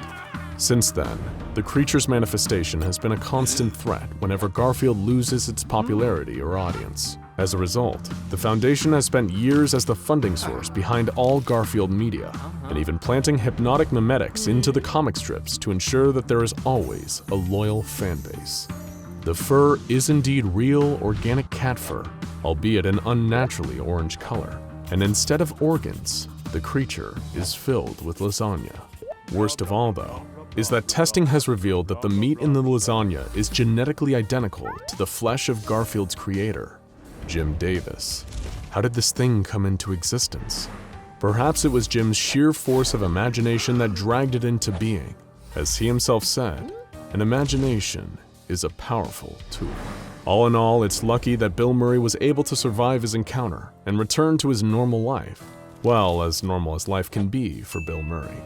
And if you see Bill Murray, don't bother asking him about SCP-3166. The amnestics were quite effective. And just as he's fond of saying himself, no one will ever believe you. Take a brief moment to think back to your younger years, spending long, tiresome hours trapped in a classroom, waiting to hear the noise of that final bell of the day. That sound meant freedom, the end of another grueling 6 hours at your desk, and the chance to get back to the warm sanctuary of home. If you were lucky, you might not have had to go far to get back to the safety and security of being in your parents' house. Living close enough to the school would mean you could easily walk home when the day was through. But your classmates? Well, they weren't all as lucky. Some of them had miles to travel, all the way across town even. Fortunately though, the school bus would always be waiting outside at the end of each day, ready to take a gaggle of rowdy kids back home. And if you were one of those kids that had to take the bus, you'll know that the trip home after school was hardly a calm drive. Paper planes and spitballs firing from all directions, wads of chewing gum stuck to the undersides of seats, other kids all around you screaming and yelling at the top of their lungs. Still, it could be worse, right? No, trust us. It could be much, much worse than you can ever imagine. What if one day, the bus that picked you up from school wasn't a bus at all? What if instead, it was SCP-2086? Picture this. One day you get put in detention at school. Maybe you were disrupting a class, or were caught spraying graffiti on the outside wall of the gym. Whatever the reason, we're sure you'll think it is unfair that you got held back after school, after everyone else had already gone home. But you do your time until finally you're told you can leave. Problem is, your house is on the other side of town, and you've already missed the bus. You make your way off the campus, down the nearest street. Maybe there's a city bus you can catch that'll get you back home. As you stroll away from your school, you realize that the nearest bus stop, the first one on the route home, seems to be further away than you remember it being. Must be just the exhaustion of a long day getting the better of you, playing tricks on your mind. It's not like someone could move the bus stop, right? Finally reaching the stop, you notice lights coming down the street after a few moments of waiting quietly. A late bus, just like you hoped for. It pulls up to the next stop, the doors folding open to allow you on board. It's totally empty, save for the driver, but straight away you notice there's something odd about him. He seems drained of color. His movements are weird, more like a puppet on strings than an actual living, breathing human being. Now that you think about it, if it wasn't for the fact he was clearly moving, driving the bus, you might assume that he was a corpse. Then again, maybe he just had a long day too. Taking a seat, you try not to think about it and stare out of the window in boredom. You watch as the route takes you past stop after stop, all of them empty just like the bus itself. But then something unexpected happens. You've ridden the bus to and from school so many times before that you can't help but notice when, for some reason, it takes a wrong turn. Looking out the window, you know you aren't mistaken. The driver has changed direction. Instead of heading towards the nearest stop to home, he's taken the bus towards the furthest edge of town. Desperately, you try yelling at him, asking why he's taken the wrong turn, but the driver stays still, as if he can't even hear what you're saying. That's when you notice the smell. You didn't catch it before, but now it's all around you, filling the air inside the bus. It's almost like the scent of disinfectant. The bus now smells the same way a hospital does. But that's not all. The more you breathe it in, the more you feel yourself starting to get woozy, arms and legs getting heavier. Everything around you feels as if it's spinning uncontrollably. Out of the windows, you can just about make out the sight of a junkyard, blurring in and out of focus. It's meant to be abandoned, and yet you're sure you can see movement. Massive, indeterminate shape shifting around in the dark. Finally, your vision goes dark and you fall unconscious onto the floor of the bus. Only, you were never on the bus to begin with. No. Although you didn't know it, you were prey to something that just looked like a bus. SCP-2086. And now that it's caught you, you'll never see the light of day again. Now, SCP-2086 doesn't just refer to a single creature, not by a long shot. It is the designation given to an entire species of arthropods. Think lobsters, crabs, and spiders, or insects like centipedes and millipedes, only much bigger. To the untrained eye, and depending on when you look, an instance of SCP-2086 will normally look like any ordinary public transport vehicle, of any make and model, or belonging to any company or transit authority. Usually though, they look like regular old buses, at least while they're out foraging for food. When born, an SCP-2086 specimen will grow to full juvenile size within a week, usually weighing 200 kilograms or less. Full matured adult instances, however, can weigh approximately 17,000 kilograms. The adults are the ones that go out foraging, leaving the nest to collect food to then bring back to the juvenile SCP-2086s. And by food, we of course mean humans. While out on the roads, matured SCP-2086 creatures are practically identical to the auto vehicles that form their bodies. But the materials that this disguise is made from, the steel, plastic, wood, and glass, they're all actually comprised of specialized chitin, the kind of outer shell you'd find on most arthropods. But underneath that outer shell, that's where you'll find the real horror. Within the main chamber, beneath the flooring of the bus's long inner portion, is stored the pulsing, beating heart of an SCP-2086 specimen.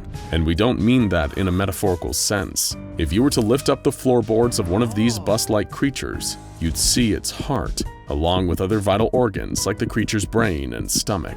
What's more, the figure in the front seat that you thought was a living, breathing bus driver actually isn't living or breathing, not anymore. Preserved in a shell-like substance that the creature is able to produce, the driver is actually a human corpse, acting as a decoy for SCP-2086s. From within the bus body, fibrous appendages reach up into the corpse, almost like incredibly thin hairs. The creature can then use the cadaver essentially as a puppet with a dead person's body. That's how an SCP-2086 is able to move its driver around, making it appear more lifelike so it can lure its prey aboard. Think of it like the bioluminescent light that an anglerfish uses to tempt unsuspecting fish into their jaws. Same principle, but with a dramatically different result when it comes to SCP-2086. But if you thought bus creatures with internal organs under the floor and dead meat puppets in the driver's seat weren't creepy enough, there's still much more to SCP-2086s than meets the eye. For example, when they aren't out foraging, the adult creatures can unravel the roof of their bus-shaped outer shell. Underneath is a pair of wings, large enough and strong enough to carry their entire 7,000 kilos of weight off the ground and up into the air. As for eyes, the headlights at the front are, in actual fact, bioluminescent optical organs, allowing the creatures to see their prey even in the dark. Still not horrifying enough? Well, would knowing about their legs help? The wheels underneath an SCP-2086 specimen are also capable of unraveling, forming long gray or black legs like those of a spider. Yes, these are bus creatures with wings and multi-jointed legs. These legs aren't just big, clumsy appendages either. Compared with other arthropods, SCP-2086s are able to use their limbs to perform surprisingly intricate actions and finer levels of manipulations. For instance, a number of specimens have been observed in the wild by the SCP Foundation building shelters out of any materials that they can find near their nesting ground. And where do they normally nest? Wherever there's plenty of scrap metal and hardly any people to notice them. Junkyards are the preferred habitats of SCP-2086s, and where they will normally establish their colonies. While the juveniles remain within the confines of the colony, adult SCP-2086 specimens will leave to collect humans. Although on occasion, the younger specimens have been known to travel out from their nest and rearrange or relocate signposts for bus stops. They then place them in a route that leads them back towards their nesting ground.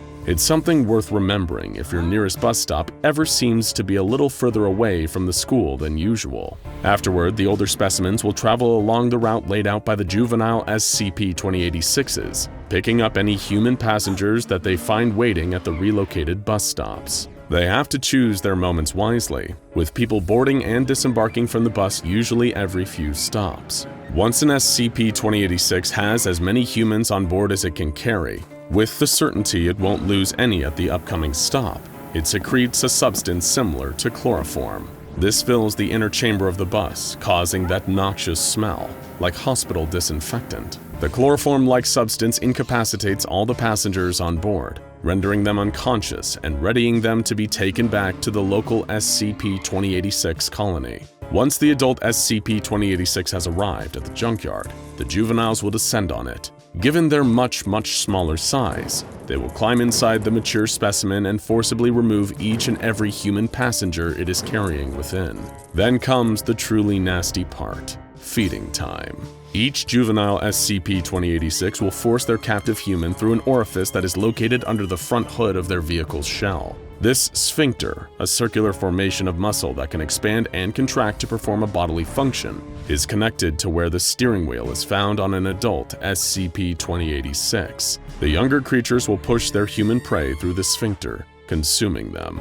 Once this has occurred, those hairy appendages in the driver's seat will then latch onto the body of the now dead human, piercing through their skin, winding up and around their bones. These are the same fibrous hairs used to puppet the deceased corpse and use it to lure others aboard the bus. But these appendages have another function. They're feeding tubes. They will drain every last drop of blood from the SCP-2086's prey until the body is little more than a husk, at which point the tubes inject a saline solution directly into the cadaver. Afterwards, the inside of the bus fills with that same substance that preserves the corpse, and the process is complete. As horrifying as these creatures are, one of the few upsides of SCP-2086s is that they don't live very long. Female specimens will reproduce after 8 days and produce 20 offspring after this point. Each of these newborns reaches full maturity and size in about a week. On average, SCP-2086s live for 12 to 15 days. Another net positive is, because of their short lifespans, an SCP-2086 specimen doesn't need to feed on a human more than once, as the nutrients it absorbs as a juvenile are enough to sustain it through adulthood. Once it has matured, an SCP-2086 will go out into the nearest city or town to forage for humans, providing food to the next generation. And so the cycle continues. In the future, rather than taking the bus, maybe it's safer to walk. It might mean the difference between you making it home or becoming food. A D-Class drag races through the testing zone, screaming at the top of his lungs and doing donuts. A mime who is also in the testing chamber stares with disapproval, tapping his foot impatiently. Did we mention that the car is made of spiders? Yeah, this one is going to be a weird one, folks. Stay tuned for one of the craziest SCP stories you've ever heard. Emily had always dreamed of taking a trip to Paris. When the opportunity actually came to visit the city, she was overjoyed. She spent her time exploring art museums, tasting the bread and cheese, and walking through the city streets, taking in the sights. One of her favorite things about Paris was all of the street performers. As she walked, nibbling on a pain au chocolat, she delighted in the antics of jugglers, tossing colorful balls into the air. She gasped at the feat of athleticism and grace demonstrated by acrobats and contortionists. She giggled at the absurd shows put on by puppeteers and dabbed tears from her eyes at the sound of beautiful songs played and sung by musicians. It became part of her daily routine. One night, as Emily was walking back to her hostel after a long, languid dinner, she found herself walking down a street she had not encountered before. There was no one around except for her. It was a lovely moment of peace, but it also struck her as a little bit eerie, and she wished for the familiar throngs of people. Up ahead, she spotted the silhouette of another person and let out a sigh of relief. As she got closer, she could make out the black and white striped shirt, the suspenders, the black beret, the white face makeup, rouged cheeks, and red lips. A mime. A real, classic French mime. She couldn't believe her luck. When he spotted Emily approaching, the mime began to start a performance. He began with a classic, the invisible box. He felt around the walls of the invisible box, looking out with exaggerated wide eyes and an open mouth. Emily clapped and reached into her bag for a little bit of money she could use to tip him. After all, he was putting on a performance just for her. He deserved it. She walked closer to the mime, looking for a place to put her tip. She didn't see one, so she held up her hand, offering the money directly to the mime. As he took notice of how close she was getting, the mime began shaking his head vigorously, eyes wide and insistent. She didn't understand that he was trying to warn her until it was too late. Dozens and dozens of spiders began to crawl over the mime's face, out from inside of his clothes, from his shoes, pouring out over the street, and crawling up onto Emily. She tried to brush them off, she tried to run away, but no matter how hard she tried, the spiders just kept coming. All she could do was scream. In an attempt to experience a little bit of live performance, Emily unwittingly came across SCP-3247. SCP-3247 is a humanoid entity standing at approximately 1.7 meters in height. It wears a striped shirt and suspenders similar to the garb of a stereotypical French mime. as well as what appears to be white makeup on its face and all other exposed skin. Though these aspects of its appearance seem as if they should be removable, the clothing and makeup are, in fact, parts of the entity's physiology and cannot be removed from its body. This is not the only unusual aspect of the entity's physical form. Though it looks corporeal and solid, the entity cannot touch or directly interact with any solid matter, with one particular exception. There is a colony of spiders living on and inside of SCP-3247. These spiders have officially been designated SCP-3247-A and are highly protective of SCP-3247. If anyone or anything attempts to approach SCP-3247 in a threatening manner, the spiders will swarm the potential threat. As any savvy anomalous activity enthusiast might have already gathered, these are, of course, no ordinary spiders. Not only do they dwell on and in an intangible mime, but they have a peculiar response to witnessing a human being making specific gestures or pantomiming activities. When this occurs, the colony of spiders will form the shape of an object related to the gestures, which they will then hold for up to 3 hours, or until given additional stimuli that prompt a change in shape. While the spider colony is assembled into shape, they will be able to share some of the given object's functions in spite of being technically nothing more than a mass of well-coordinated arachnids. As for SCP-3247, it is either incapable of speech or unwilling to speak. Instead, it communicates with Foundation staff via silent miming. When it does, the spiders will frequently react to its gestures, becoming effectively living props. SCP-3247 does not seem to be especially thrilled with this, likely because miming is inherently a propless art form, and these spider-based props undermine its artistic vision. Otherwise, though, the presence of the spiders does not seem to bother SCP-3247. In order to better understand the nature of SCP-3247-A, Foundation staff conducted a series of tests. In each test, a D-Class was given a gesture to perform in the presence of SCP-3247.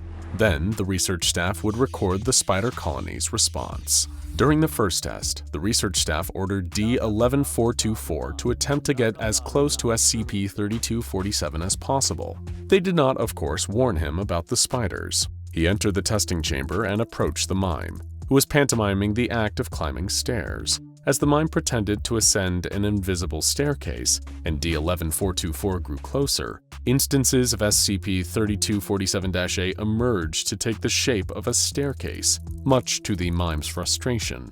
SCP-3247 stopped its performance, throwing up its hands in a gesture of defeat. The spiders turned their attention to D-11424 and began to swarm him, treating him as a potential threat. Panicking and unsure how to communicate with SCP-3247 while the spiders were overpowering him, D-11424 began to wave frantically at the mime. The mime simply shrugged, giving him a look that said, "Well, what do you want me to do about it?" At this point, Control intervened, instructing D-11424 to pantomime some kind of activity. Fortunately, before turning to a life of crime, D-11424 had spent several years in a professional improv troupe and was well acquainted with pantomime. His performing instincts kicked in, and he leapt into action. He put a hand to his ear as if listening to the ringing of a telephone. The spiders stopped their attack, responding immediately to his cue. They formed into the shape of a small table with an old-fashioned rotary phone on top. The mime rolled its eyes in disdain at the sight of this prop-based performance, but D-11424 was on a roll. He crossed to the phone, picked up the receiver, and held it to his ear. "Hello?" he asked out of habit. He wasn't expecting to hear a voice on the other line, but then he did. Or rather, he heard the approximation of a human voice, created by a swarm of anomalous spiders. It sounded a bit like a human voice sped up, high-pitched, and squeaky, speaking some sort of gibberish. Realizing that this was his moment to escape, D-11424 placed the phone back in place and promptly left the testing chamber. The spiders remained in the shape of the rotary phone and the table for the next 2 hours, at which point they disassembled and returned to their home on SCP-3247. After his surprisingly creative work in this first test, it was decided that D-11424 would be the designated test subject for all future testing with SCP-3247, provided that additional complications did not arise. Though he wasn't especially fond of spiders, D11424 was more than happy to accept the assignment, not that he had much choice in the matter. Still, it was definitely a better deal than getting fed to SCP-682, and it was a nice excuse to use his improv skills again after a long retirement. During the second test, D11424 knew what to expect from SCP-3247.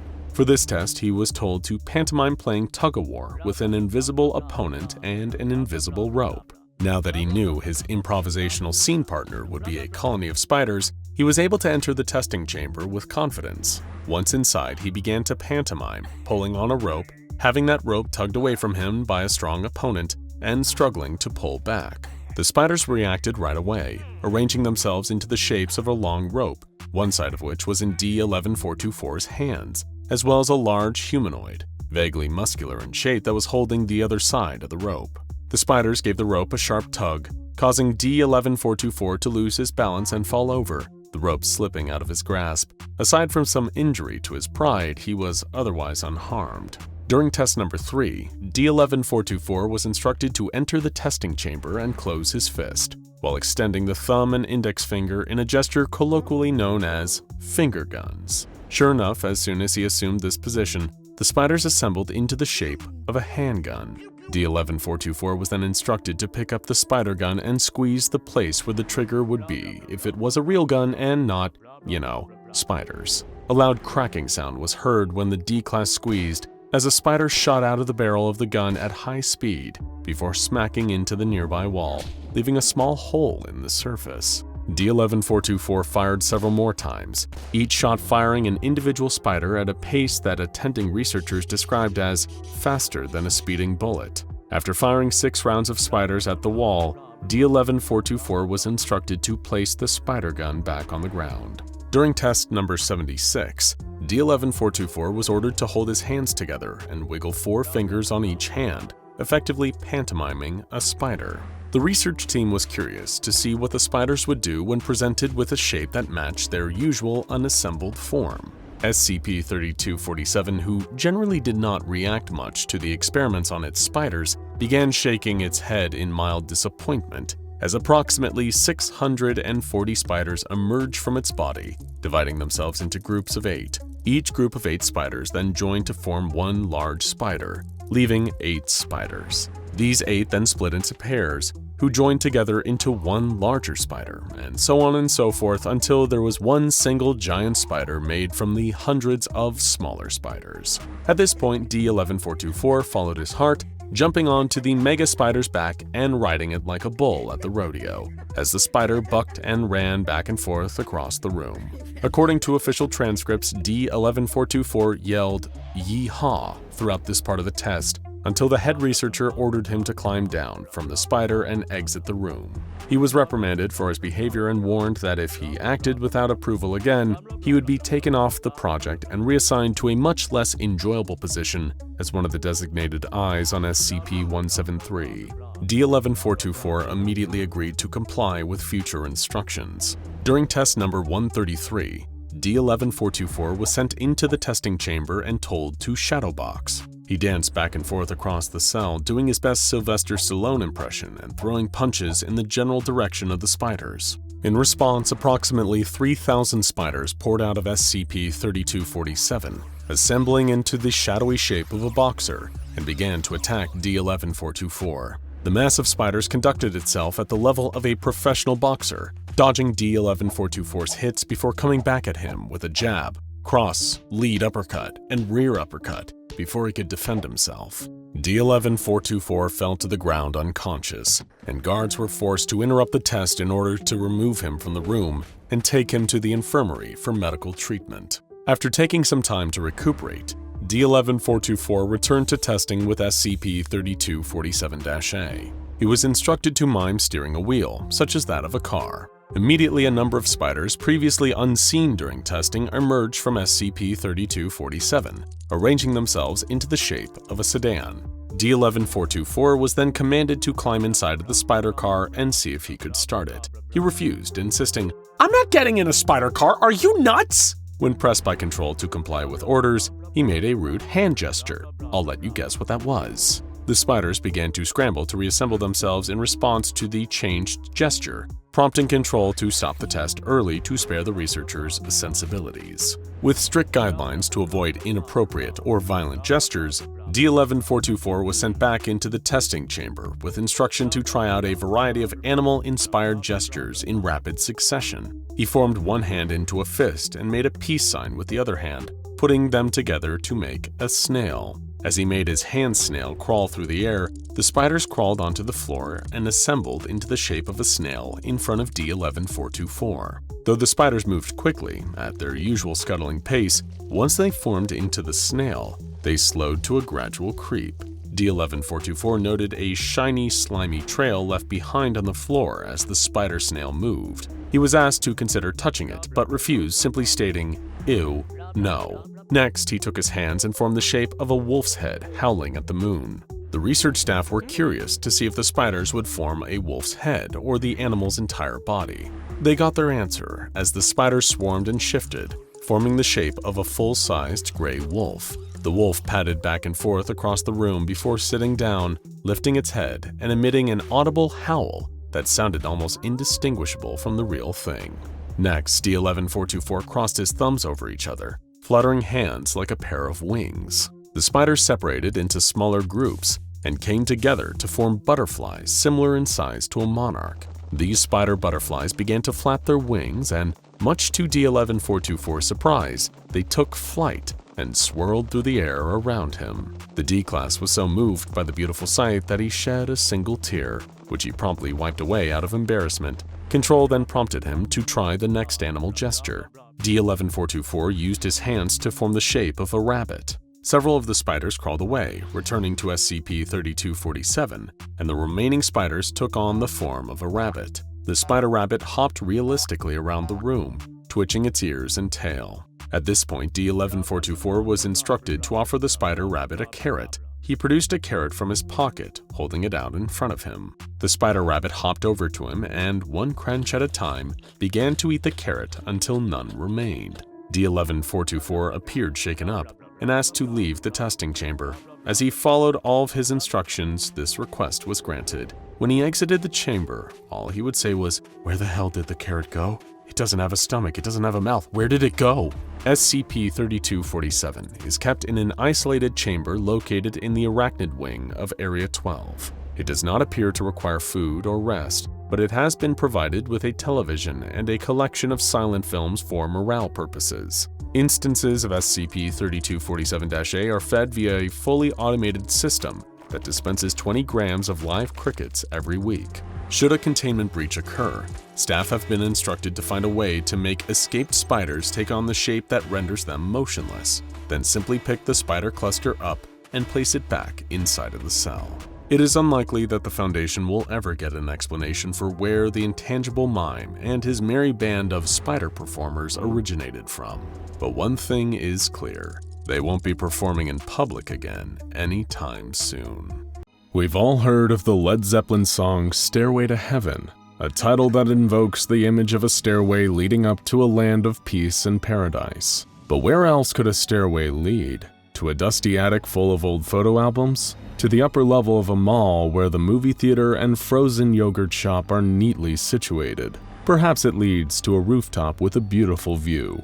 Or maybe, just maybe, a staircase could lead you to SCP-2427. SCP-2427, appropriately nicknamed A Thing Full of Stuff, is an extra-dimensional area filled with a variety of unusual and anomalous objects. SCP-2427 can be accessed by way of a broken stone staircase located in rural Ohio.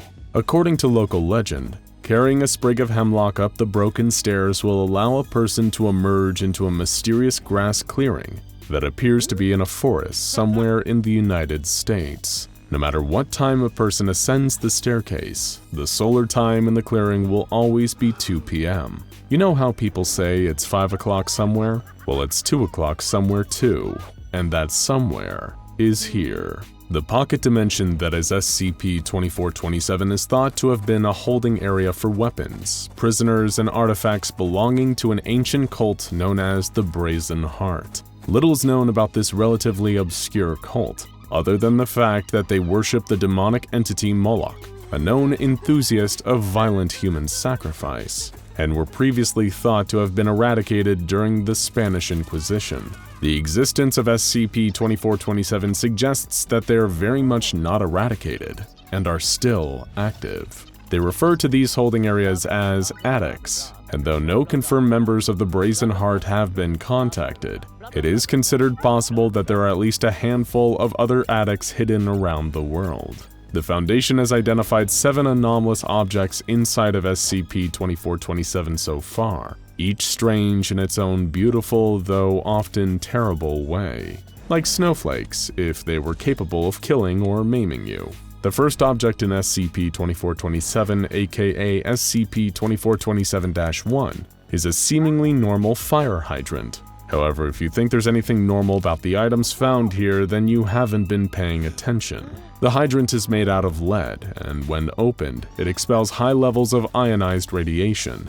No specific measurements of the radiation have been taken yet, but it is definitely hazardous to human health. One unfortunate member of D-Class personnel has proven that it is a high enough level to melt human flesh. Sorry about your face, Dave. The hydrant is currently contained within an electrified perimeter and is not to be opened under any circumstances to prevent any further flesh melting. The last thing we need is another Dave incident. The second object contained within SCP-2427 or SCP-2427-2 is not actually an object at all. It's a building.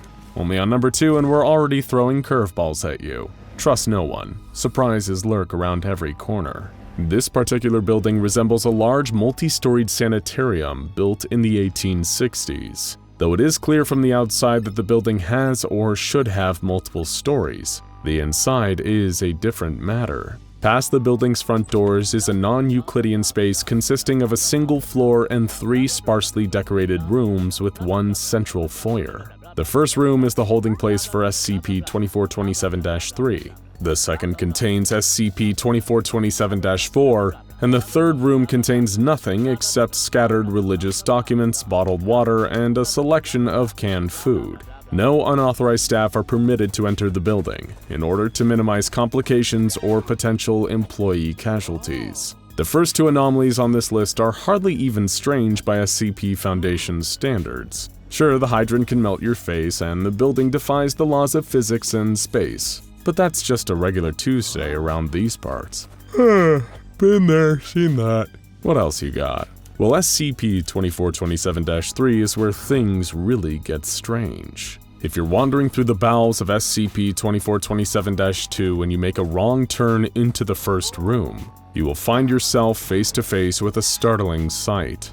This entity is a combination of electronic circuitry, a cow's digestive tract, the hairless head of a human man, a hat rack, several lengths of garden hose, and an unidentified crystalline structure. This creature is extraordinarily fast and strong, exhibiting carnivorous tendencies and a very strong point of view on the world around it. Lucky for us, it is capable of speech and is able to tell us just what it thinks. Though this monstrosity doesn't have much of a right to pass judgment on anyone, cow intestine, body and all, it has expressed a violent hatred of all life that it considers impure. Anyone who encounters SCP-2427-3 experiences an overwhelming desire to submit themselves for judgment, allowing the creature to determine their purity. There is a rumor that if one is judged to be pure, they will have a wish granted. If they are deemed impure, however, they will be devoured alive. If you're tempted to introduce yourself to the creature, your odds are not especially great. The creature has not encountered a single pure being yet. In order to protect the Foundation staff working in its vicinity, the entrance to SCP-2427-3's room has been sealed off with a reinforced steel door, and the windows have been paved over with concrete. Armed guards are watching the entrance at all times. The creature must be fed 1 live goat per day in order to keep its appetite satiated. The Foundation's goat budget is through the roof these days, but it's worth it to keep the thing contained. Better to spend money on goats now and not spend money on cannibalized personnel later. SCP-2427-4 consists not of an object located within a room, but the room itself. The room, which contains no furniture and a linoleum floor, has a peculiar effect on the human psyche. Once a person steps foot into the room, they lose consciousness for 5 minutes. During this time, they will speak freely, listing off a variety of negative qualities about themselves. Once they wake up, they have no memory of entering this state or anything that they said during it. It's cheaper than therapy, right? But it's also much weirder and less effective, so you get what you pay for in the end. A member of D-Class personnel who was observed inside of the room waxed poetic about his personal failings, beginning his monologue with, "My soul is a den of spiders," and ending it with, "Oh, here whence I awaken, hesitate not to feed my flesh and my soul to the judge beast." Somebody give this guy a hug, because the room seems to have no adverse effects on human test subjects except for causing everyone who hears their monologue a bit of discomfort. There are no containment procedures in effect for it at this time. We've had rooms, fire hydrants, and horrible meat-robot hybrids, and now you can't even trust the clouds in the sky. SCP-2427-5 is a seemingly innocent cloud, hovering stationary over the building. When looked at by a human for more than 3 seconds, the cloud will eject a ball of solid lead towards the person at a supersonic speed. That's right, folks. This cloud can and will shoot you. It hates being observed, but it also hates when you try to leave the perimeter. It will attack any person attempting to leave by firing the same lead ball at them. So far, 14 personnel have been killed by this highly aggressive cloud. And some people still think thunderstorms and hail are the worst things clouds have to offer. So naive. As it is a literal cloud, there is no way to contain it, so no people in the vicinity of the cloud are permitted to look at it for more than 3 seconds at a time. SCP-2427-6 is a series of 18 small trees, spread throughout the instance of SCP-2427. Above ground, the trees look normal, though their species has proven surprisingly difficult to determine. From an external perspective, they are simply ordinary trees. However, radar analysis revealed that the roots of these trees are deeply strange. Instead of the usual twisting tree roots, the ground below these trees contains a mass in the shape of a human body. Much to the disgust of the observing researchers, these humanoid masses occasionally twitch and move, as if alive.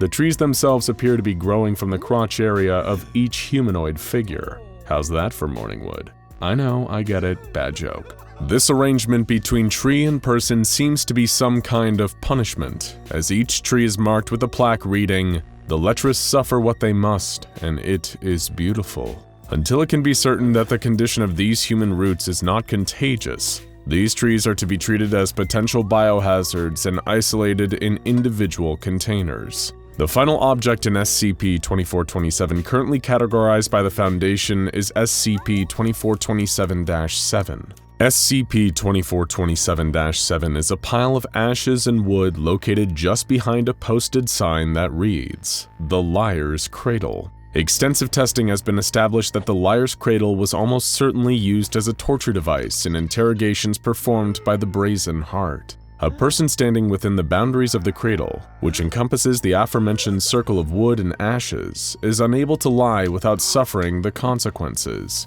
Namely, they will be set on fire. The nature of how exactly the Liar's Cradle works is not certain, and more research needs to be done on it. However, this much is known for sure. It contains no sentient intelligence. It is not aware of what it is doing. It does not kill its victims, rather it keeps them miraculously alive as it sets them on fire, prolonging their agony and allowing their interrogators to get the truth out of them. A series of experiments reveal that it only immolates a person who is knowingly lying. D-Class personnel give demonstrably false information to repeat in the cradle without knowledge of its falsehood were not set on fire. However, when those same D-Class personnel knowingly lied in the boundaries, they immediately were set ablaze. It is almost certain that the Brazen Heart cult used the cradle as a method of interrogating presumed liars in their midst. Further investigation will likely reveal human remains beneath the cradle itself, though this is just a hypothesis currently. But come on, there has to be some bones somewhere beneath something as ominous as the Liar's Cradle. Though they have only identified 7 anomalies inside SCP-2427 at the moment, there are plenty more lurking in there, waiting to be discovered. In the foyer of SCP-2427-2, the Foundation discovered an extremely ominous list of items, clearly belonging to members of the Cult of the Brazen Heart. This list included some familiar items, such as pilgrim provisions, also known as the canned beans and soup found in SCP-2427-2, a Level 3 Purity Proctor, a purge engine disguised as a fire hydrant, and the Liar's Cradle. However, it also contained many things that have not yet been discovered, such as 1 slaughtering perseverance, 27 pyre children, 3 ascended cultivars, 7 supreme angelics, 9 dragons, and the Brazen Heart itself. Dr. Gordon McElroy, Site Director of Area 2427, put out a memo to all Level 4 and higher staff assigned to the area after the discovery of this list. Understandably, he was most concerned about the Supreme Angelics and the Dragons, particularly the latter. The cult, as most cults are, is fond of deliberately obscure language, but you don't want to rule out the possibility they've got a fire-breathing lizard or 2 stashed away. In the meantime, as the Foundation is working to better understand the contents of SCP-2427, the area has been sealed off to the public. A 500-meter perimeter has been established around its entrance, and a fake private country club has been set up as a front. It's only a matter of time before the rest of the anomalies on the list are discovered, and this thing full of stuff gets even fuller of even more stuff. Let's just hope none of it ever gets out, because if there are more of these addicts out there, who knows what else the Brazen Heart is hiding? Their little cult may not be as extinct as we thought. Our disgusting tale of anomalous nastiness begins in the humble town of Beckley, West Virginia, back in the 1990s. It was 10 a.m. on a hot day in early August, as Oscar Doug was winding his way through the wooded roads and back streets of town. He isn't the villain of our story, he's just a man doing his very unglamorous job, cleaning up roadkill for the local government. Plenty of woodland critters meet their ends against the wheels and bumpers of careless drivers, and it was thanks to the tireless work of people like Oscar Doug that the fine roads of rural America aren't piled high with carcasses. Of course, Oscar was used to seeing some unpleasant things on the job, but nothing like this. When he began pulling over to the side of the lonely street to pick up a dead deer, he was shocked to see a sudden flash of stark white illuminated by his headlights. It was a naked human woman crouched over the deer carcass. She was sucking at the exposed red flesh on the deer's flank, as though feeding off of it. Flies circled around her in the hot summer air. The smell emerging from the deer carcass was unspeakable, but the woman didn't even seem to care. She just fed away with a crazed look in her eye. And even more disturbing was the fact that he recognized her. It was Mrs. Faber, a local eccentric who lived with her husband on a farm just outside of town. Or at least, she had. You see, Oscar Doug had never met Mrs. Faber in person before. He only recognized her from the missing person flyers posted around town. He pulled out his cell phone to call the authorities, when suddenly Mrs. Faber was startled by something and fled into the woods. This would be the first of many encounters reported by townsfolk concerning Mrs. Faber, or more specifically, the anomalous species that was once Mrs. Faber, and is now designated SCP-726. Mrs. Faber practically became a local cryptid, similar to that of Sasquatch or the Loch Ness Monster, with sightings of her in the woods and around town frequently being reported by the locals. Of course, Mr. Faber was beside himself about the whole situation. What was happening to his beloved wife? People assumed a psychotic break or some kind of sudden onset of acute dementia. She had to be apprehended and brought in for her own good before she caused harm to herself or others. And on August 16th, she was finally found and captured. Mrs. Faber was found in the dumpster of a local diner with a large dog. After being subdued, she was sent to a nearby hospital. Her condition had seemingly advanced to the point where she was no longer even capable of speech. However, if it had ended there, the SCP Foundation wouldn't have been called in. It would have just been a sad local story of a woman who became very unwell. But that was only the beginning to the true strangeness behind SCP-726. Random livestock, like cows and pigs, were found across the town, behaving incredibly bizarre. exhibiting actions and traits uncommon of their respective species. And the most shocking of all was that the sightings of Mrs. Faber around town still didn't stop, despite her being actively held by a local hospital. Naturally, that's when the SCP Foundation decided to take control of the situation. They dispatched field agents to properly investigate and figure out what was going on in Beckley, West Virginia. That's when they discovered a peculiar commonality: maggots. You see, the behavior exhibited by the strange animals and by Mrs. Faber was not consistent with their own species, but they were incredibly consistent with the behaviors of the common botfly, a particularly unpleasant form of fly that sometimes lays its eggs in the bodies of still living animals. The anomalously affected entities exhibited insectoid movements,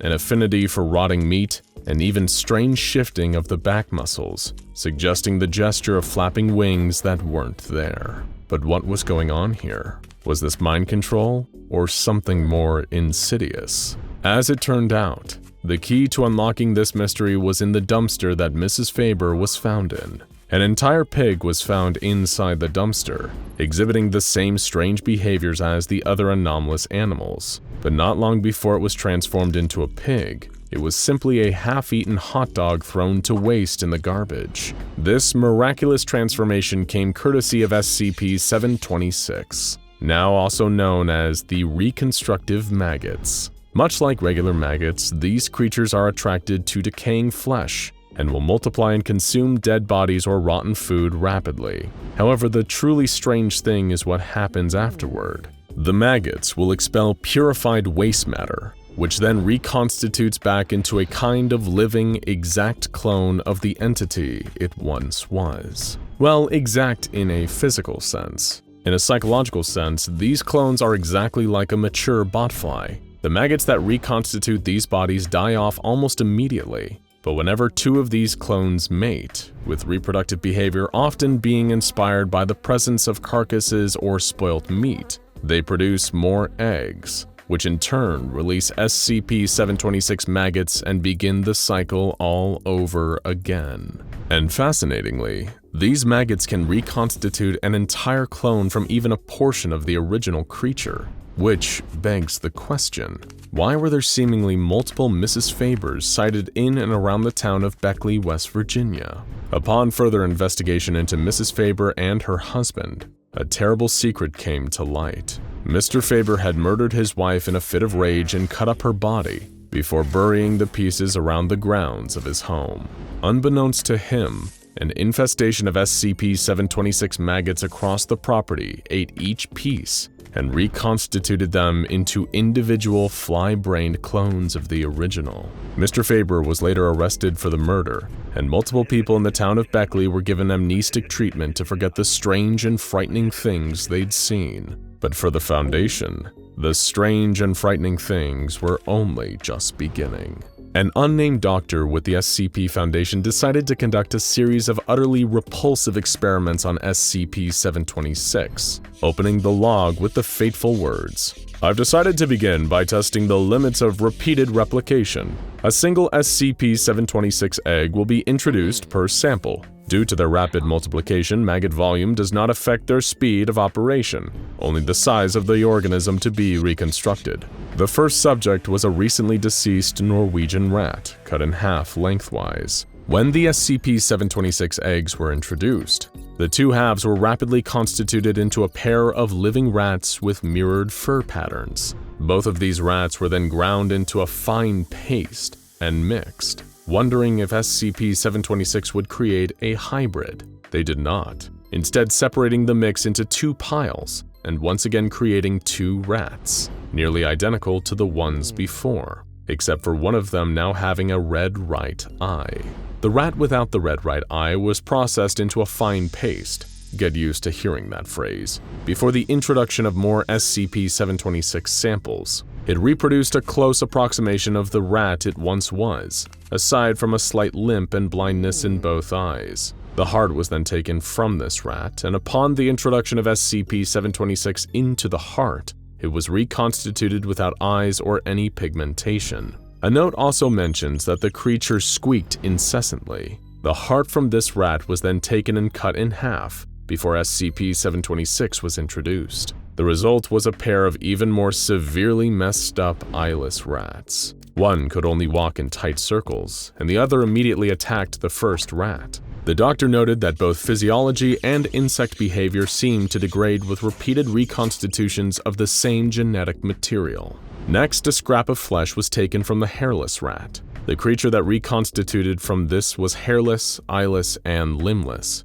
and didn't successfully survive for long. A liver was found inside its brain case. But because this particular researcher hadn't spit in the face of God enough for one day, the tests continued. The liver from the brainless rat was given a dose of SCP-726, and the result was an eyeless, legless, limbless creature with a long, worm-like midsection, which quickly began to devour its own posterior before dying of blood loss. This dead rat was then put through 3 more iterations of testing.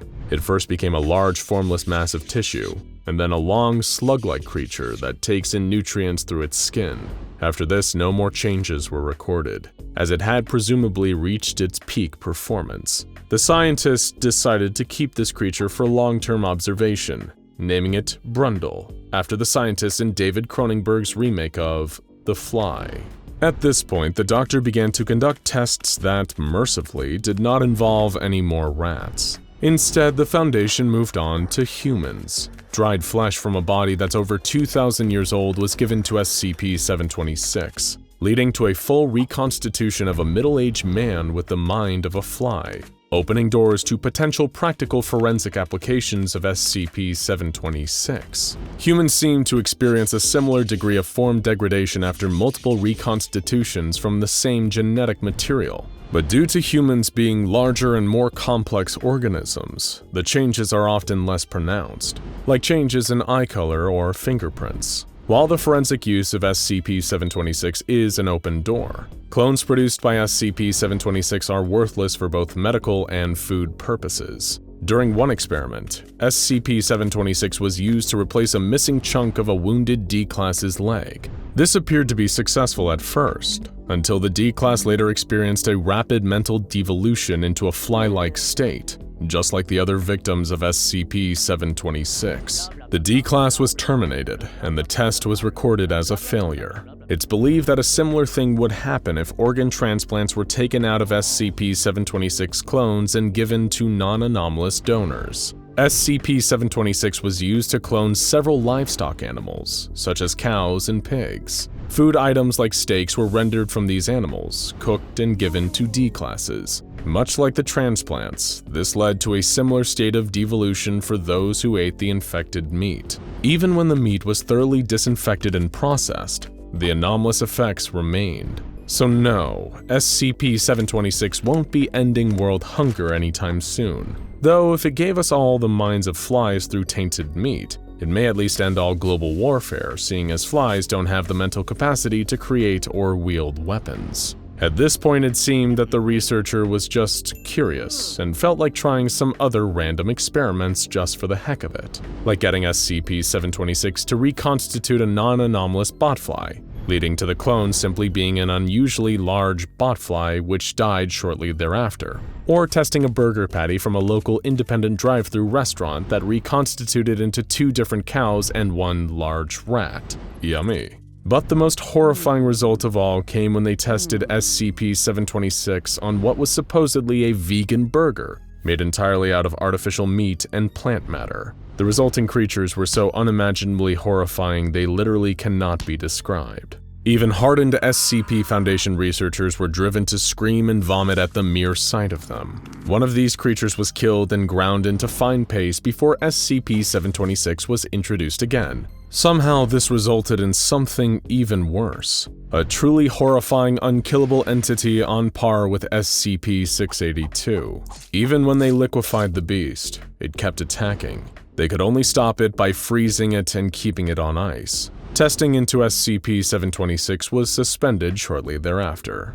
Maggots, spotflies, and rat paste. How lovely. If you were eating during any of this, well, you only have yourself to blame. Now go check out SCP-2852 Sadistic Madman Party Crasher Cousin Johnny and SCP-5049 The Skin Salesman Demon Dan's Discount Homunculus Depot for more terrifying tales of anomalous body horror.